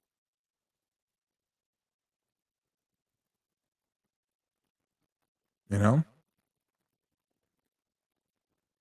Why was Ruby hidden? Ruby's hidden? What do you mean, Ruben? Ruby's hidden. Did somebody accidentally put down Ruby? Did one of you guys bring Ruby back? Okay, if Ruby got hidden, I apologize out there to be. I'll find, if because I'm not seeing anything here. Yeah, but like I said, sorry out there to be. It wasn't me. I wasn't touching anything.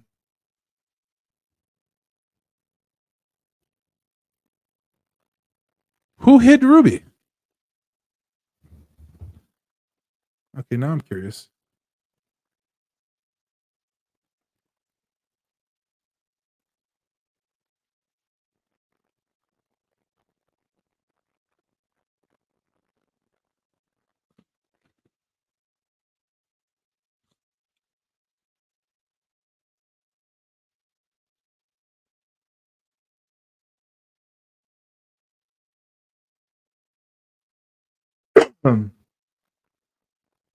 Hey, Peter, it was you.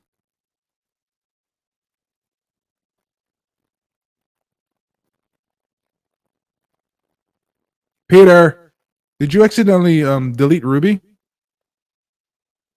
Ate Ruby, sorry.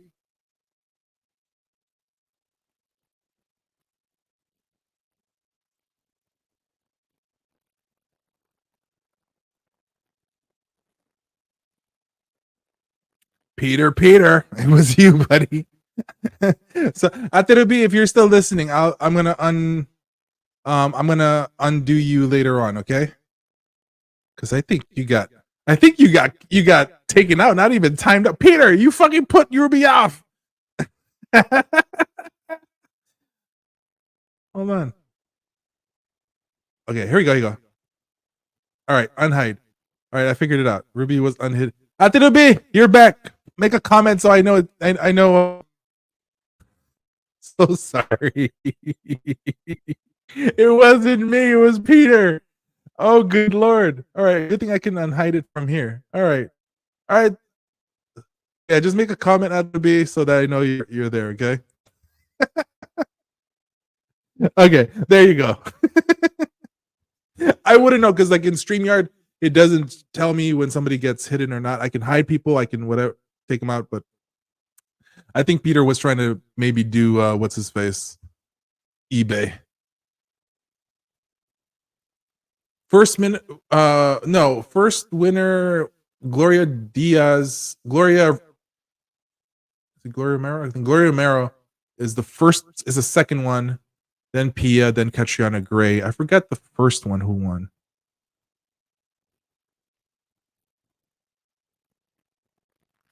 Beauty just means their mom and dad had good genes. It's what's in her heart and mind that makes her, breaks her. No, but then you can get somebody who's beautiful and have a great mind and a great heart. Lots of 304 hoes that are not beautiful.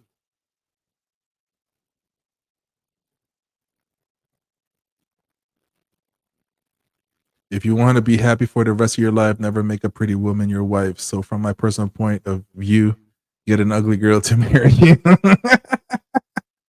Now, here's so like I'm telling you, I'm gonna dive deep into a little bit more. Like I'm gonna explain it a little bit more about the Philippines and stuff like that. I want to really address this. You know, some of you guys who are here still, great.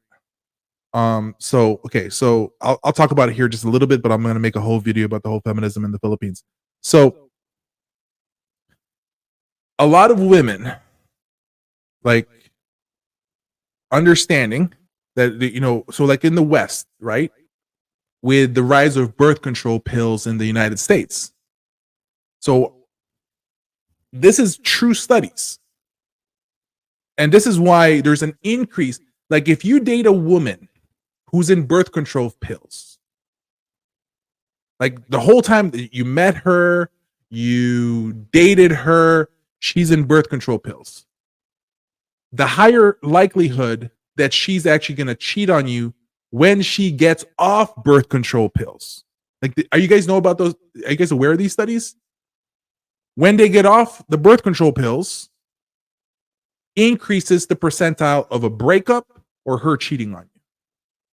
When women are on birth control pills, okay, when women are in birth control pills, they tend to be more attracted to men who are more effeminate men with more femininity, men who are more with more femininity. Rounder face is what they want, dad bods, whatever. So women are attracted to more feminine or effeminate men's when they're in their what? Their birth control pill time. When they get off of that, they tend to go for more masculine men. Why is that? Well, technically, because their pussy is ready for to get implanted. So the body dynamics states to them and say, I need to find the best possible man that's going to create a child with me, that the child is going to be able to survive. That lizard brain setup. Okay? So you have to pay attention to that.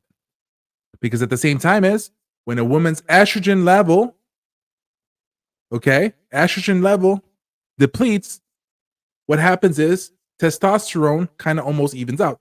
Doesn't mean it goes up, but their testosterone, because with lesser estrogen means testosterone level goes up. That doesn't mean it's going to go as high as a man, but it's going to go up. So then that means the woman becomes a little bit more masculine trait, whatever, and they want to be more in control. There's no difference than when men typically start drinking soy, and their estrogen level starts going up. Gynecomastia happens. They start growing boobs, man boobs and stuff like that. And if a man's estrogen level goes up, their testosterone level goes down. In a way, women are able to sniff that. It's no difference than as men get older, you need to look into your testosterone level. Pay attention. A lot of these women, we'll say women, not even saying Filipinas, okay? A lot of these women who are controlling have a higher masculinity rating than you. Okay? I'm talking about to the guys that are getting controlled by these women. They're going to try to take control. So that's where the problem exists. They may not even completely say it out loud, but they sense it. So if you're dealing with a woman that's a little bit more masculine, she's going to be attracted more towards a guy that she can what? Control, take over, put them under their saya. So a lot of guys, as we get older, you need to pay attention to your testosterone level because that's sniffed out. And you might get a woman that's going to take advantage of you. And you see this happening a lot in the Philippines. We're going to dive deep into this a little bit more. We're going to get into even basic chemistry of the body.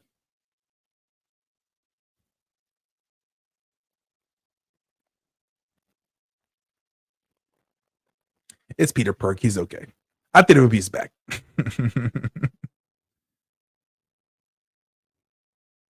Yeah, Andrew E's famous song. Humanap ka ng pagit at ibigin mong tunay. Isang pangit na talagang di mo matanggap. At wag yung lalaki na at wag yung babae na iyong hinahanap. There you go. Oh, here it is. Kung gusto mong lumigaya ang iyong buhay, humanap ka ng pangit at ibigin mong tunay. Isang pangit na talagang di mo matanggap.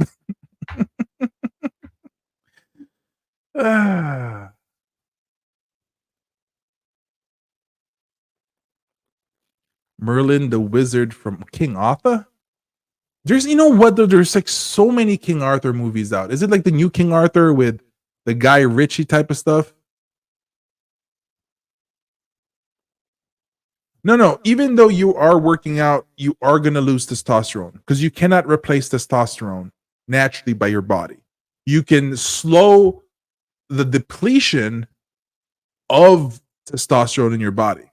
You can slow it down, but there is a point you cannot replace it. So now, don't hold my words, but if I'm correct, I'm still trying to remember my anatomy and physiology here. But that's why, in the end of things, as men, technically, we should be getting testosterone replacements, not overdoing it and going like crazy steroid, stuff. But you need to replace it.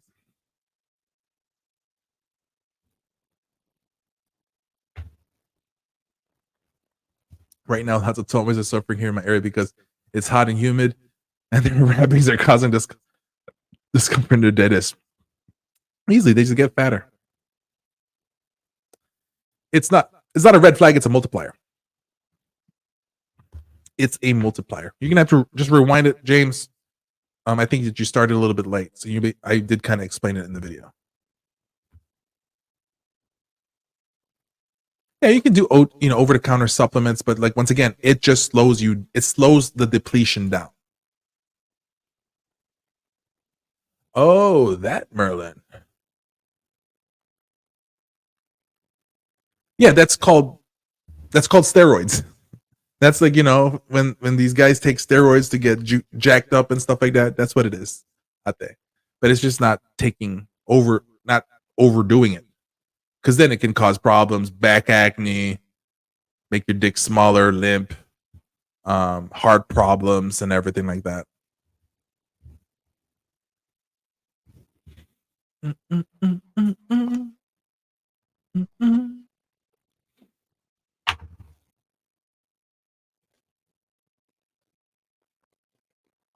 And it's super cheap in the Philippines. Super cheap in the Philippines. All right. So, so you just have to be careful. But it's super cheap in the Philippines. Like, I was talking to a couple of the bouncers, in Angeles City and a couple of places. I'm like, bro, you juicing up, aren't you, pre? He's like, yep. Fucking huge. Fucking bouncers in Angeles City is huge. These huge motherfuckers. Huge. Crazy, crazy stuff. I mean, I actually, one of the things I talked about in my one video that I haven't launched it yet to put it together.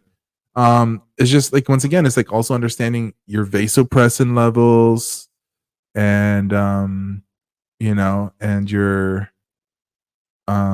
understanding vasopressin, oxytocin levels and stuff like that. Like, a lot of guys, you have to understand is that, vasopressin is our love hormone. It's what makes the increase of vasopressin in our system, is a sign that we're falling in love, and you can easily, so what happens is, for a lot of guys, is how does vasopressin get activated? It's through stress, whether good or bad stress. And I talked about this in another live, but I'm going to go more deep into it in the Philippines. So when you get in front of a Filipina that has problems and you want to solve her problems, a lot of times is, if we can solve someone's problems, we have a higher chance to fall in love with this person. It's very chemical. I'm not saying, and being aware of the situation, you need to choose who you help. Because what you don't understand is like, yo, I'm helping this girl, this and that. You might fall in love with her. You know what I'm saying? You were born in Malaysia? Oh, you didn't know about this? Just happened. Yeah, so yeah. It was a secret thing that happened. Like I said, it was the Bay of Pigs of the Philippines, man. I'll probably go into it a little bit more. It's fun knowing a lot of these histories. So then the question is, because you have to look at it this way, right? Even, this whole time, the Muslims in the Philippines, which is pretty much primarily in the southern Philippines in Mindanao, okay, they were never truly taken over. The Spanish couldn't do it. The Spaniards couldn't do it. They could not. Okay, those are fighters right there. They were never the Muslim was never part of the Filipinos. Truly. It didn't happen until the Treaty of Paris when America bought the Philippines. Then all of a sudden it was then united. So then you have to look at that, and then you have how did America started putting things down with the Muslims, and there was that one of the largest massacres and genocide of Americans against Filipinos when they pretty much cornered these Muslim people, in this, you would say, where they were trapped inside of, I forgot the mountain, whatever, but the Americans had the high ground. So then that was the beginning of the control of the Muslims, but the Muslims have always been independent, right? The Philippines was not the Philippines. Like the true Filipinos. You guys want to know some truth? Who's the true Filipinos? The Spaniards were. The true Filipinos of the Philippines, the first people called Filipinos, were not the natives. It was the Spanish people that were born in the Philippines that were called Filipinos. Because remember, the Philippines was named after Philip II. So the first Filipinos, the people that were called Filipinos, were the Spanish people, Spanish blood born in the Philippines. That later on was socially accepted to say that everyone within the country is now a Filipino.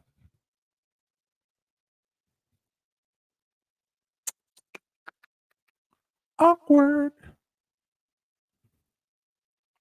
Filipinos have always been tribal. It's always been tribal.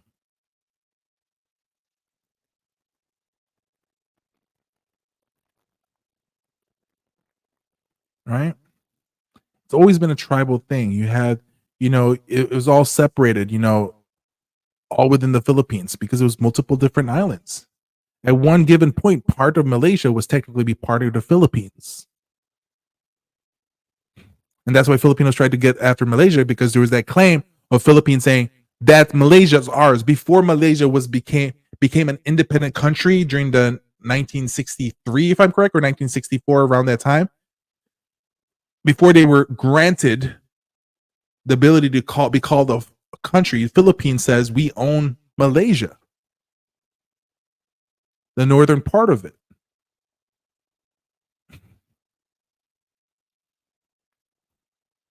You have to understand why the Muslims hate the other aspects of the Filipinos. They were forced into it. They didn't want it. They've been wanting independence. But for $20 million, America got the Philippines. The Philippines was independent of Spain already. They beat them already. Filipinos, the Katipuneros, the KKKs, beat the Spanish already. See, America could not claim the Philippines for the reason that they did not technically fight the Spaniards. The Filipinos fought the Spaniards, compared to how it was in Cuba and how it is in other things, in the other cities, Cuba and then Guam, right? The Philippines was independent. The Philippines was able to get their own independence. But Spain did not want to surrender to Filipinos because it was beneath them, because of that 333-year rule of the Spanish people in the Philippines. So they had a fake war between Spanish against Americans. It was a fake standoff. And then there's one person that died and a couple injured because somebody released a cannon.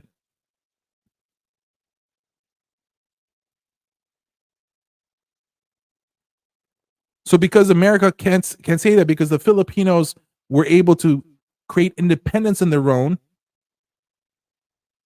America couldn't claim it, so they bought the Philippines for $20 million. And they accidentally just said, we'll just go ahead and take the Mindanao area as well.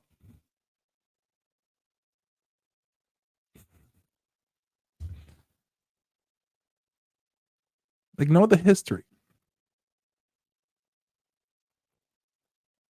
And you want to go to Mindanao and date women down there and have people understand that we hate you? It's ingrained in them. You're going to be around people who are Muslim. All you need is one of the Muslims that are like, they'll be like, nope, we hate the infidels. And who's the infidels? Who's the infidels? Is it the Filipino people? No.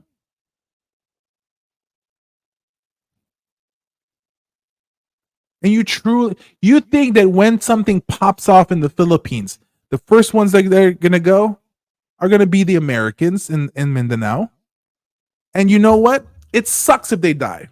But at the very same time is, if people die in Mindanao that are Americans, listen, just be like, it was going to happen eventually.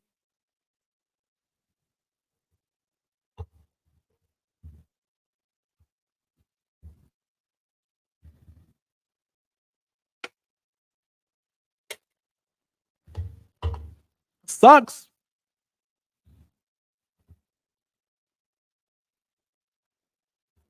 It truly, truly sucks. Yeah. Mindanao is a powder keg. It's a powder keg waiting to explode. CDO, you might get away. Davao City, you might get away. Anywhere else is a potential problem.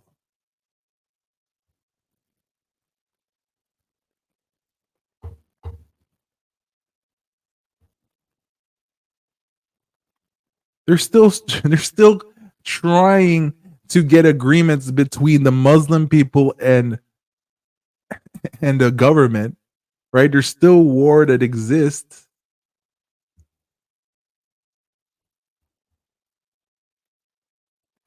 And don't forget this part, Edward.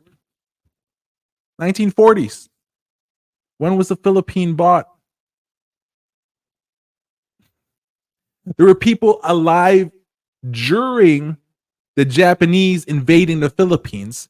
There were people still alive then when the Americans were massacring Filipinos in the Philippines. There's only about 50 years. 50 years during this American-Filipino War.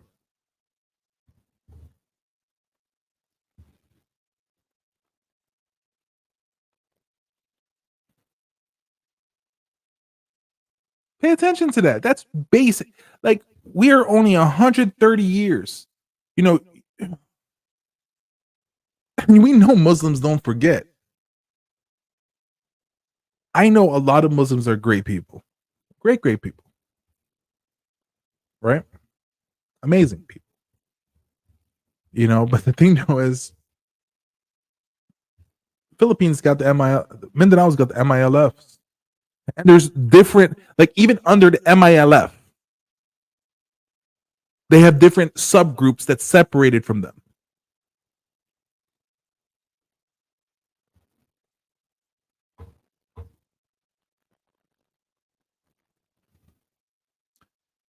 So, I'm not saying don't go to Mindanao.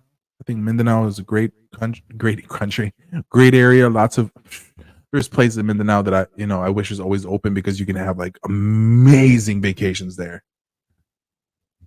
But and look at where majority of foreigners are finding their girls, right? They're still doing the Visaya, which is great. But nowadays, where's the increase? Mindanao. And foreigners are like, I want to go there. I'm gonna move down there. I heard my Filipina has land over there. And once again, I'm just saying, like CDO, Davao City, understandable. I'm like, pay attention because what can happen in 10 years?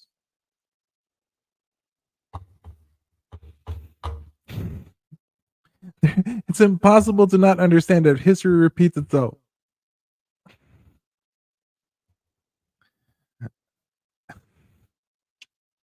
Just wait. I'm trying not to do a what do you call this thing? Conspiracy theory thing, but I'm just going by history.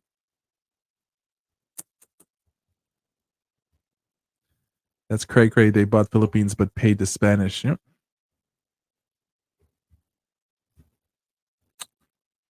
Yep. Well, they didn't give the money. We're like, you got us Americans. And listen, right? When I hear Filipinos do that whole thing of like, the colonization of the Philippines, this and that, blah, blah, blah. Right? I'm like, shut the fuck up. You got YouTube. Shut the fuck up. You got internet. That's all Americans. You willing to give that up? Like when I ever hear like these type of negative talk of local Filipinos, I'm like, okay, yeah. You're gonna have to wear a bahag, those little ifugao, drapes only. You can't wear jeans no more because that's American. You can't have internet no more. Yeah, that's American. Your iPhone, you can't use that no more. That's American. You can't fly a plane. That's American. You can't wear Nikes. That's American, even though it's made in China. Like, I'll start doing that to them. I was like, if you're so into it, then do that. Can you do that? Like, no, well, then stop complaining. Stop bitching. I've done that plenty of times. When I hear a Filipino bitch about Americans or bitch about colonialism, right? I'm fast with it. And then you have these fucking foreigners now complaining, oh, the Philippines is changing because colonialism. Bitch, the fact that you're going to the Philippines is a perfect example of colonialism. You're upset that Filipinos are obsessed with skin whitening. You're obsessed with Filipinos wanting this. You're upset with Filipinos trying to be woke. You're upset with Filipinos becoming feminist. You're upset with Filipinos and their colonial mindsets.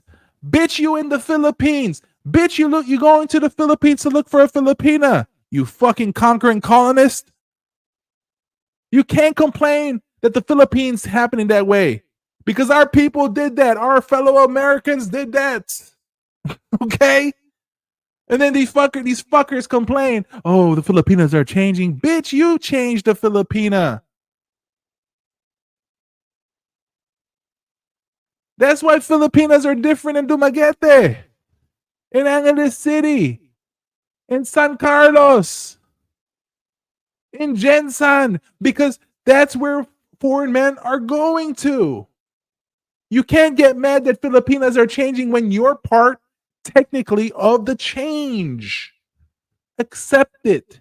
Know it.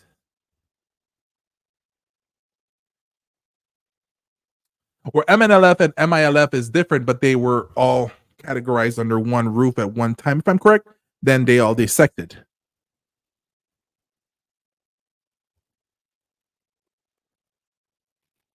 Yeah, not mom like to fuck.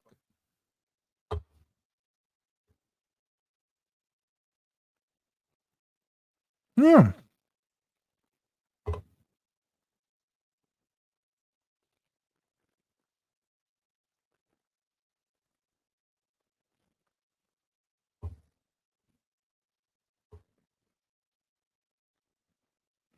My dad was born during the fighting.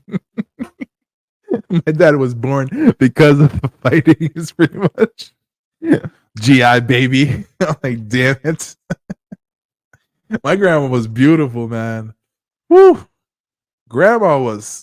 grandma was pure Spanish look. grandma was. Grandma was sexy back in the days.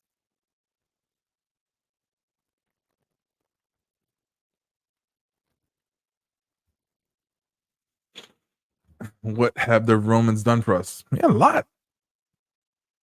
You know, the aquifers and stuff like that. The sewage system that they've created, water systems that they've created, buildings and stuff like that, and pillars, understanding, it's like a lot of stuff, you know.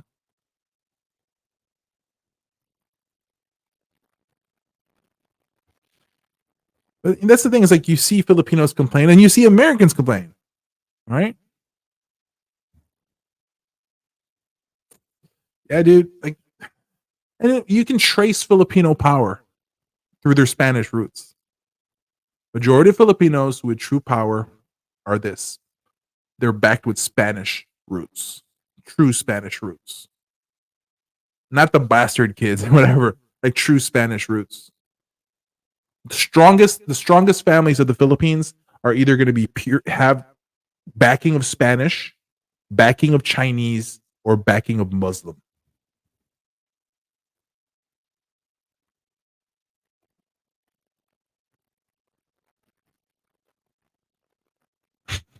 Back to the Future.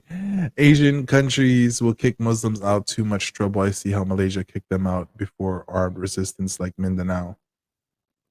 But Asia is Muslim. I mean, Asia countries primarily have a high amount of Muslims in them. So I mean, it just depends maybe on the countries. But no.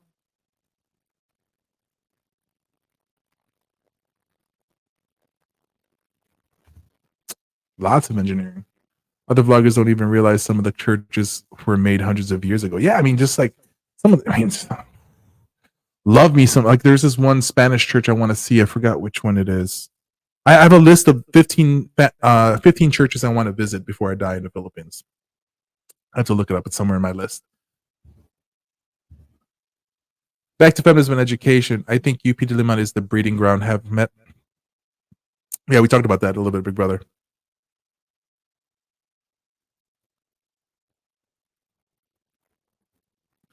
La la la la. Too brute. Yeah, because you understand, there you can actually find an old Chinese map about the Philippines. The Chinese knew about the Philippines existing a long time ago. That's why even if you head back to the original Tagalog, words and stuff like that, had like original Tagalog. I'm not talking Baybayin right now. Okay, Baybayin is pretty much in some parts of the Philippines was the original Filipino. You can say language and stuff like that, and scripts and stuff like that. But in the Philippines and stuff like that, the original Tagalog will have influences of Malay in there, Chinese in there as well, on certain things. So it's understanding that stuff and paying attention to that stuff is such an important. The fuck fell on the ceiling?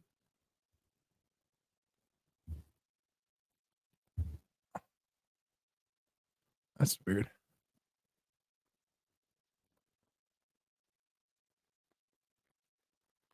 My town has the only recognized Filipino saint, San Lorenzo Ruiz. I'm guessing, right? San Lorenzo Ruiz. Am I correct there? Am I correct there, Just? Then what do I know about the Philippines? What the hell do I know about the Philippines? 2 Filipino saints, Miyagi? I only know of San Lorenzo Ruiz. That's the first Filipino saint I know of. I don't know who the second saint is. I really thought the Gomburza people were going to be saints eventually. Filipino saint. I know San Lorenzo Ruiz is the first one.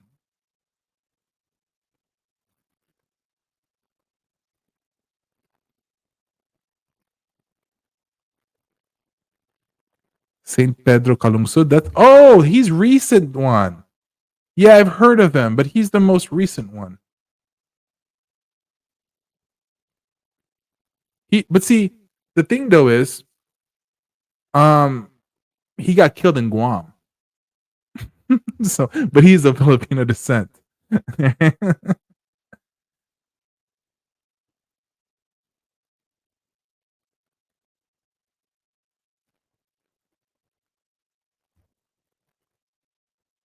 Chinese, Malays, and Indios.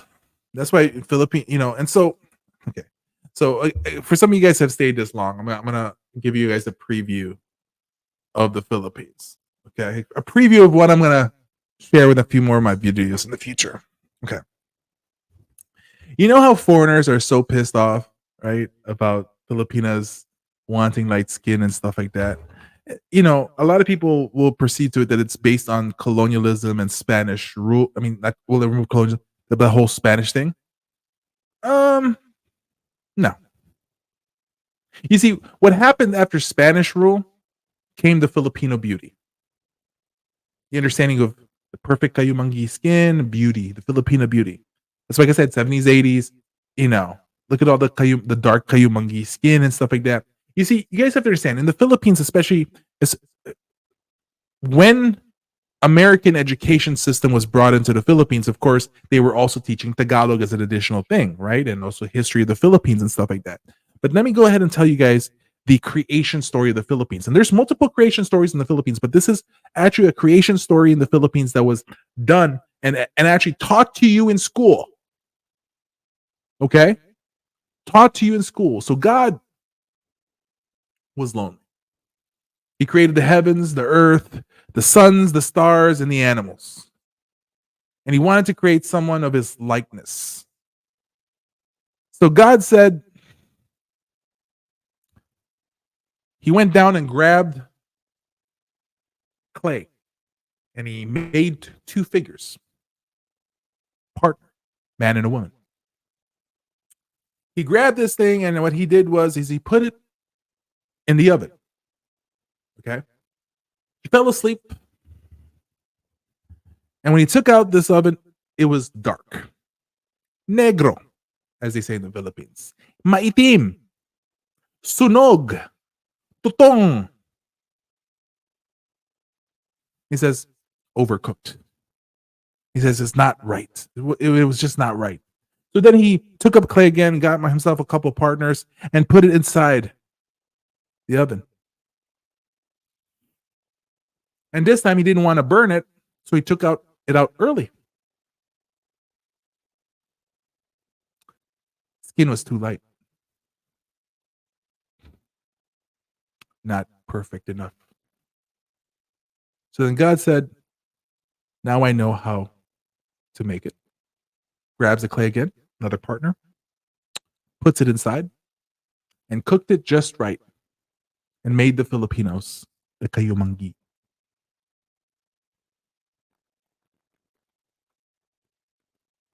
So the perfect kayumangi color was the color of the Philippines, of true beauty, of what it is to be Filipino. So if you guys are not familiar, during the 40s, 50s, 60s, but very prominent in the 70s and the 80s, very prominent in the 60s and the 70s, Filipinos who are light-skinned were made fun of in school. Filipinos who had close to Aita bloods or, black skin and stuff like that, black features and stuff like that, were also ridiculed and made fun of. Pangit ka. You're ugly. You're not a true Filipino. You're light-skinned.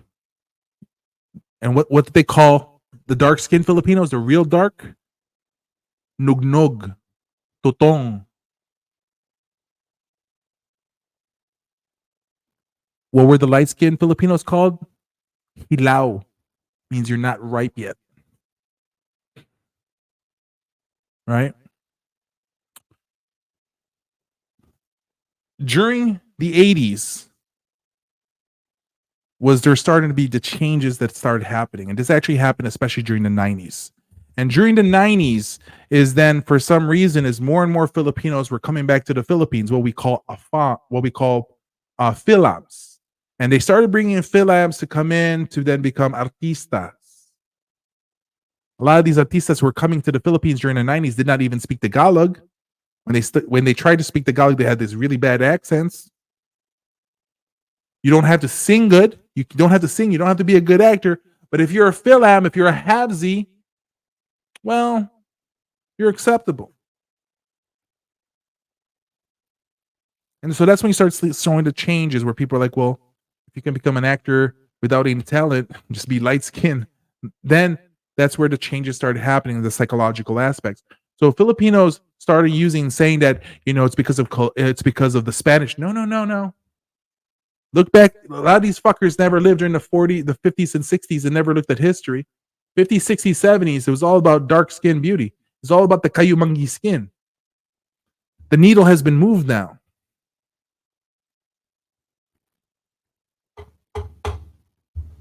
That even the fact that you can even say a certain category of kayumangi is still considered dark, but during the 70s and 80s, that was normal.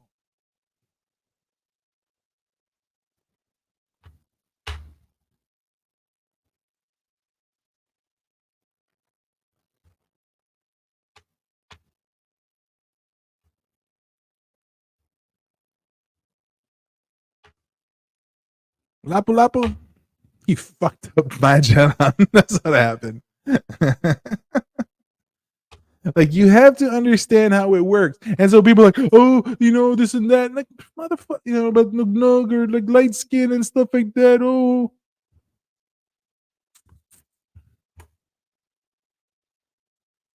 They look down on us. Bitch. Neil just got moved. All right? Blame your other people. Blame the others. Right? Because I grew up in the Philippines during the 80s. I was there for 5.5 years.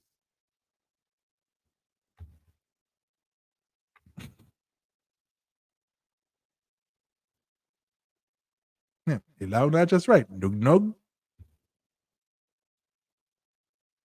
Snugnog does not mean, is not the N word in the United States. Nugnog means, short form for sunog. Sunog means charcoal cooked, overcooked, and then burnt. Burnt pretty much. Sunog means burnt. Now, sunog got burned up.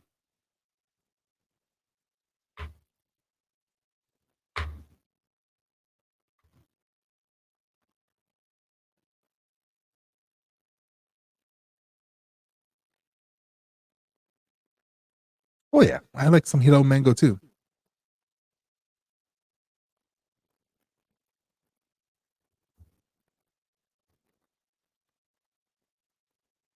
No. I did not make up the creation story.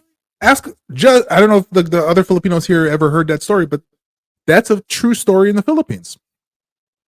They taught that in high school. I mean, not high school, elementary.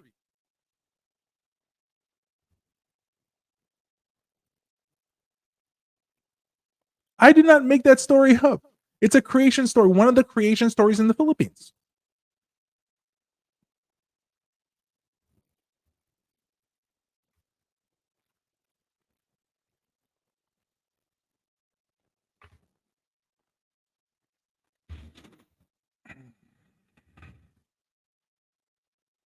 Well, Magellan did not land in Cebu first. He landed first, forgot which, I think, was it Leyte?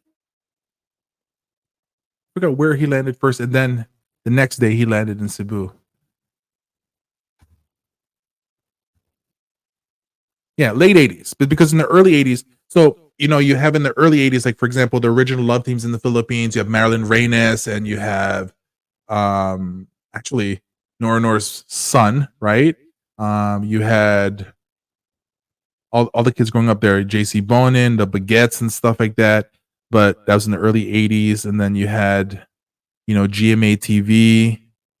Eat Bulagat was more family. GMA TV was more for love teams and stuff like that with Herman Moreno and like Losada and stuff like that. And so you have that stuff growing up. And then so as you moved it up, oh no, Madeline Reyes was with Jano Gibbs. I think that's the pair I think they had.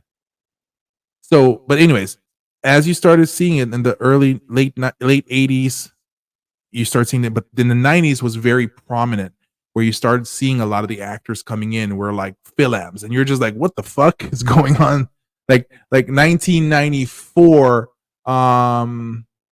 my dad had the TFC dish. Like it was a dish just for that. We had to have the TFC dish, and we had internet, we had cable then, and eventually we had freaking TFC dish and a direct TV dish at the same time. I mean, you know,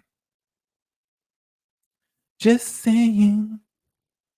Lapu-Lapu killed my ancestors. Remember, I am a Magallanes. Da, da, da. Well, you know, he needed to be accepted. In USA, light-skinned blacks are called all kinds of names. I say, don't buy into the mind fuck wherever you are. No, no, I get it. Don't buy into it, but understand that it exists. Right? You have to understand that it exists.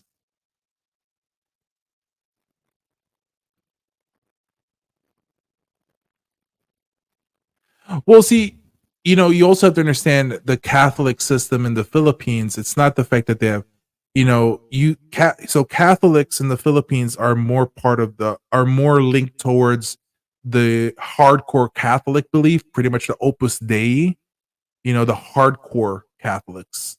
So that's why Opus Dei is such a big thing in the Philippines. So it's not that even within the Catholic belief system that there are more what we say hardcore sects in it, you know. So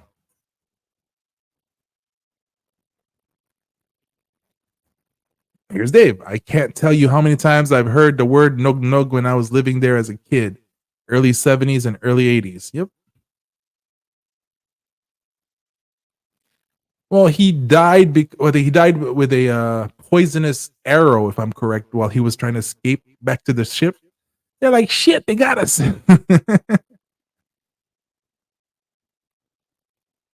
Oh, so well, no, because you know, within physicians, there's PhDs and MDs for physicians, depending on which one's which. Mike, do you know why Lapu Lapu had issue with Magellan? Yeah, I'm sure that he fucking probably disrespected Lapu Lapu, and they're like, what? No. Flagellations. No, once again, Opus Dei. That's Opus Dei is exists even in Italy and stuff like that.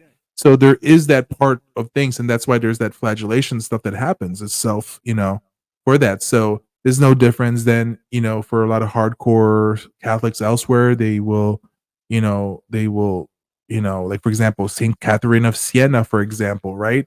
Saint Catherine of Siena. I mean, I can go with the whole. I'm a Catholic apologist, so I'm pretty well versed on it. Not the best, but pretty good at it.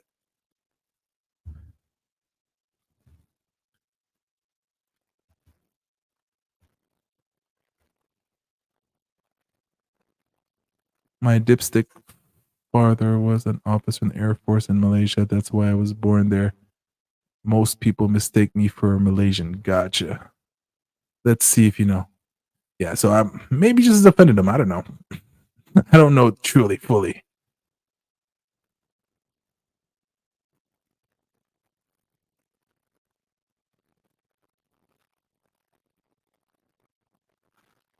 Ooh, sacristan. You're a sacristan, man? That's awesome, man. Never did, though. So I never get fondled. I never became a church boy. So see, I can make fun of my religion also, just for the fun of it. Opus Dei.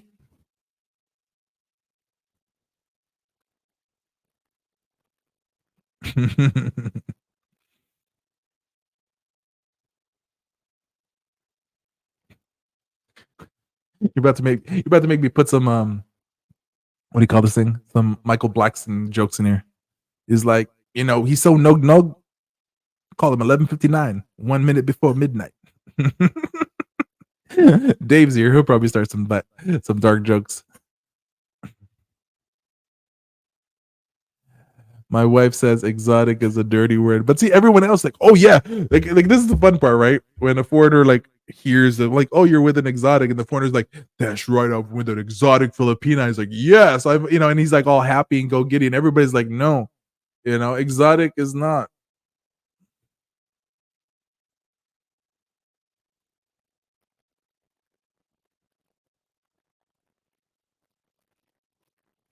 Oh, I never heard that part of the story. I never heard that part. Well, they should have chosen just some regular water.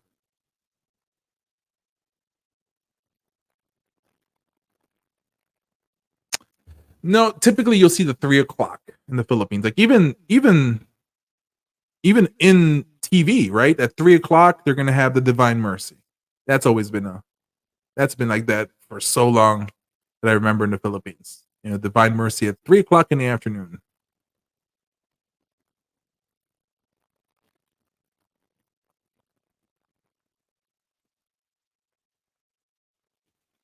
No, that's perfectly fine. That you have perfect. You can think that way, and that's perfectly fine. But you also have a higher chance that if you deal with an exotic, they'll cheat on you more.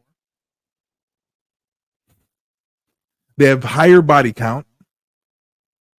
Once again, exception from the rules is not the rule. It's just the truth.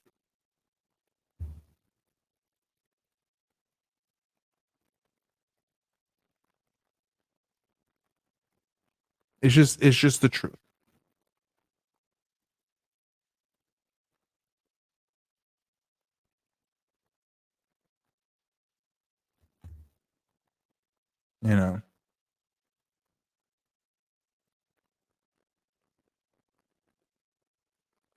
Well, travel trends, if that's how you care about that, then you're banned from this channel.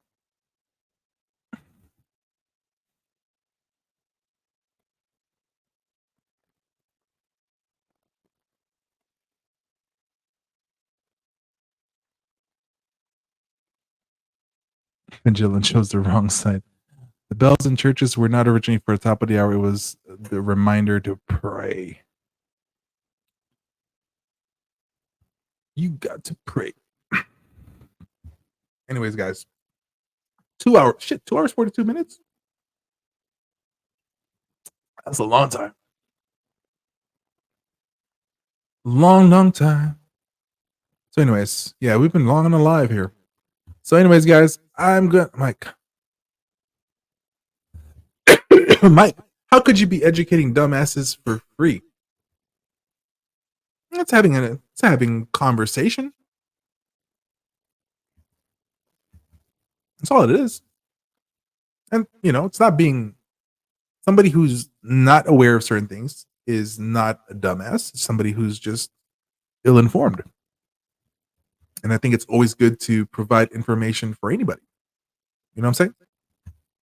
It's like, it's like, for example, before I go, if you're here listening to my comment, my commentating, okay, if you're listening to that, if you're here for that, then aren't you then going to say that you're a dumbass because you're watching things for free? You are here. And if you call this what I'm doing educating, then you would say that you're a dumbass. And most of the people here are not going to say that about themselves. We're just having conversations. But if that's your view, then that means you view yourself as one of those dumbasses. Fair to say, right? So it's okay, man. What's up, dumbass? If that's how you feel about yourself, I will call you a dumbass for yourself. I'm just saying, like, okay. So just accept it. Be like, Logo 2 original is a dumbass.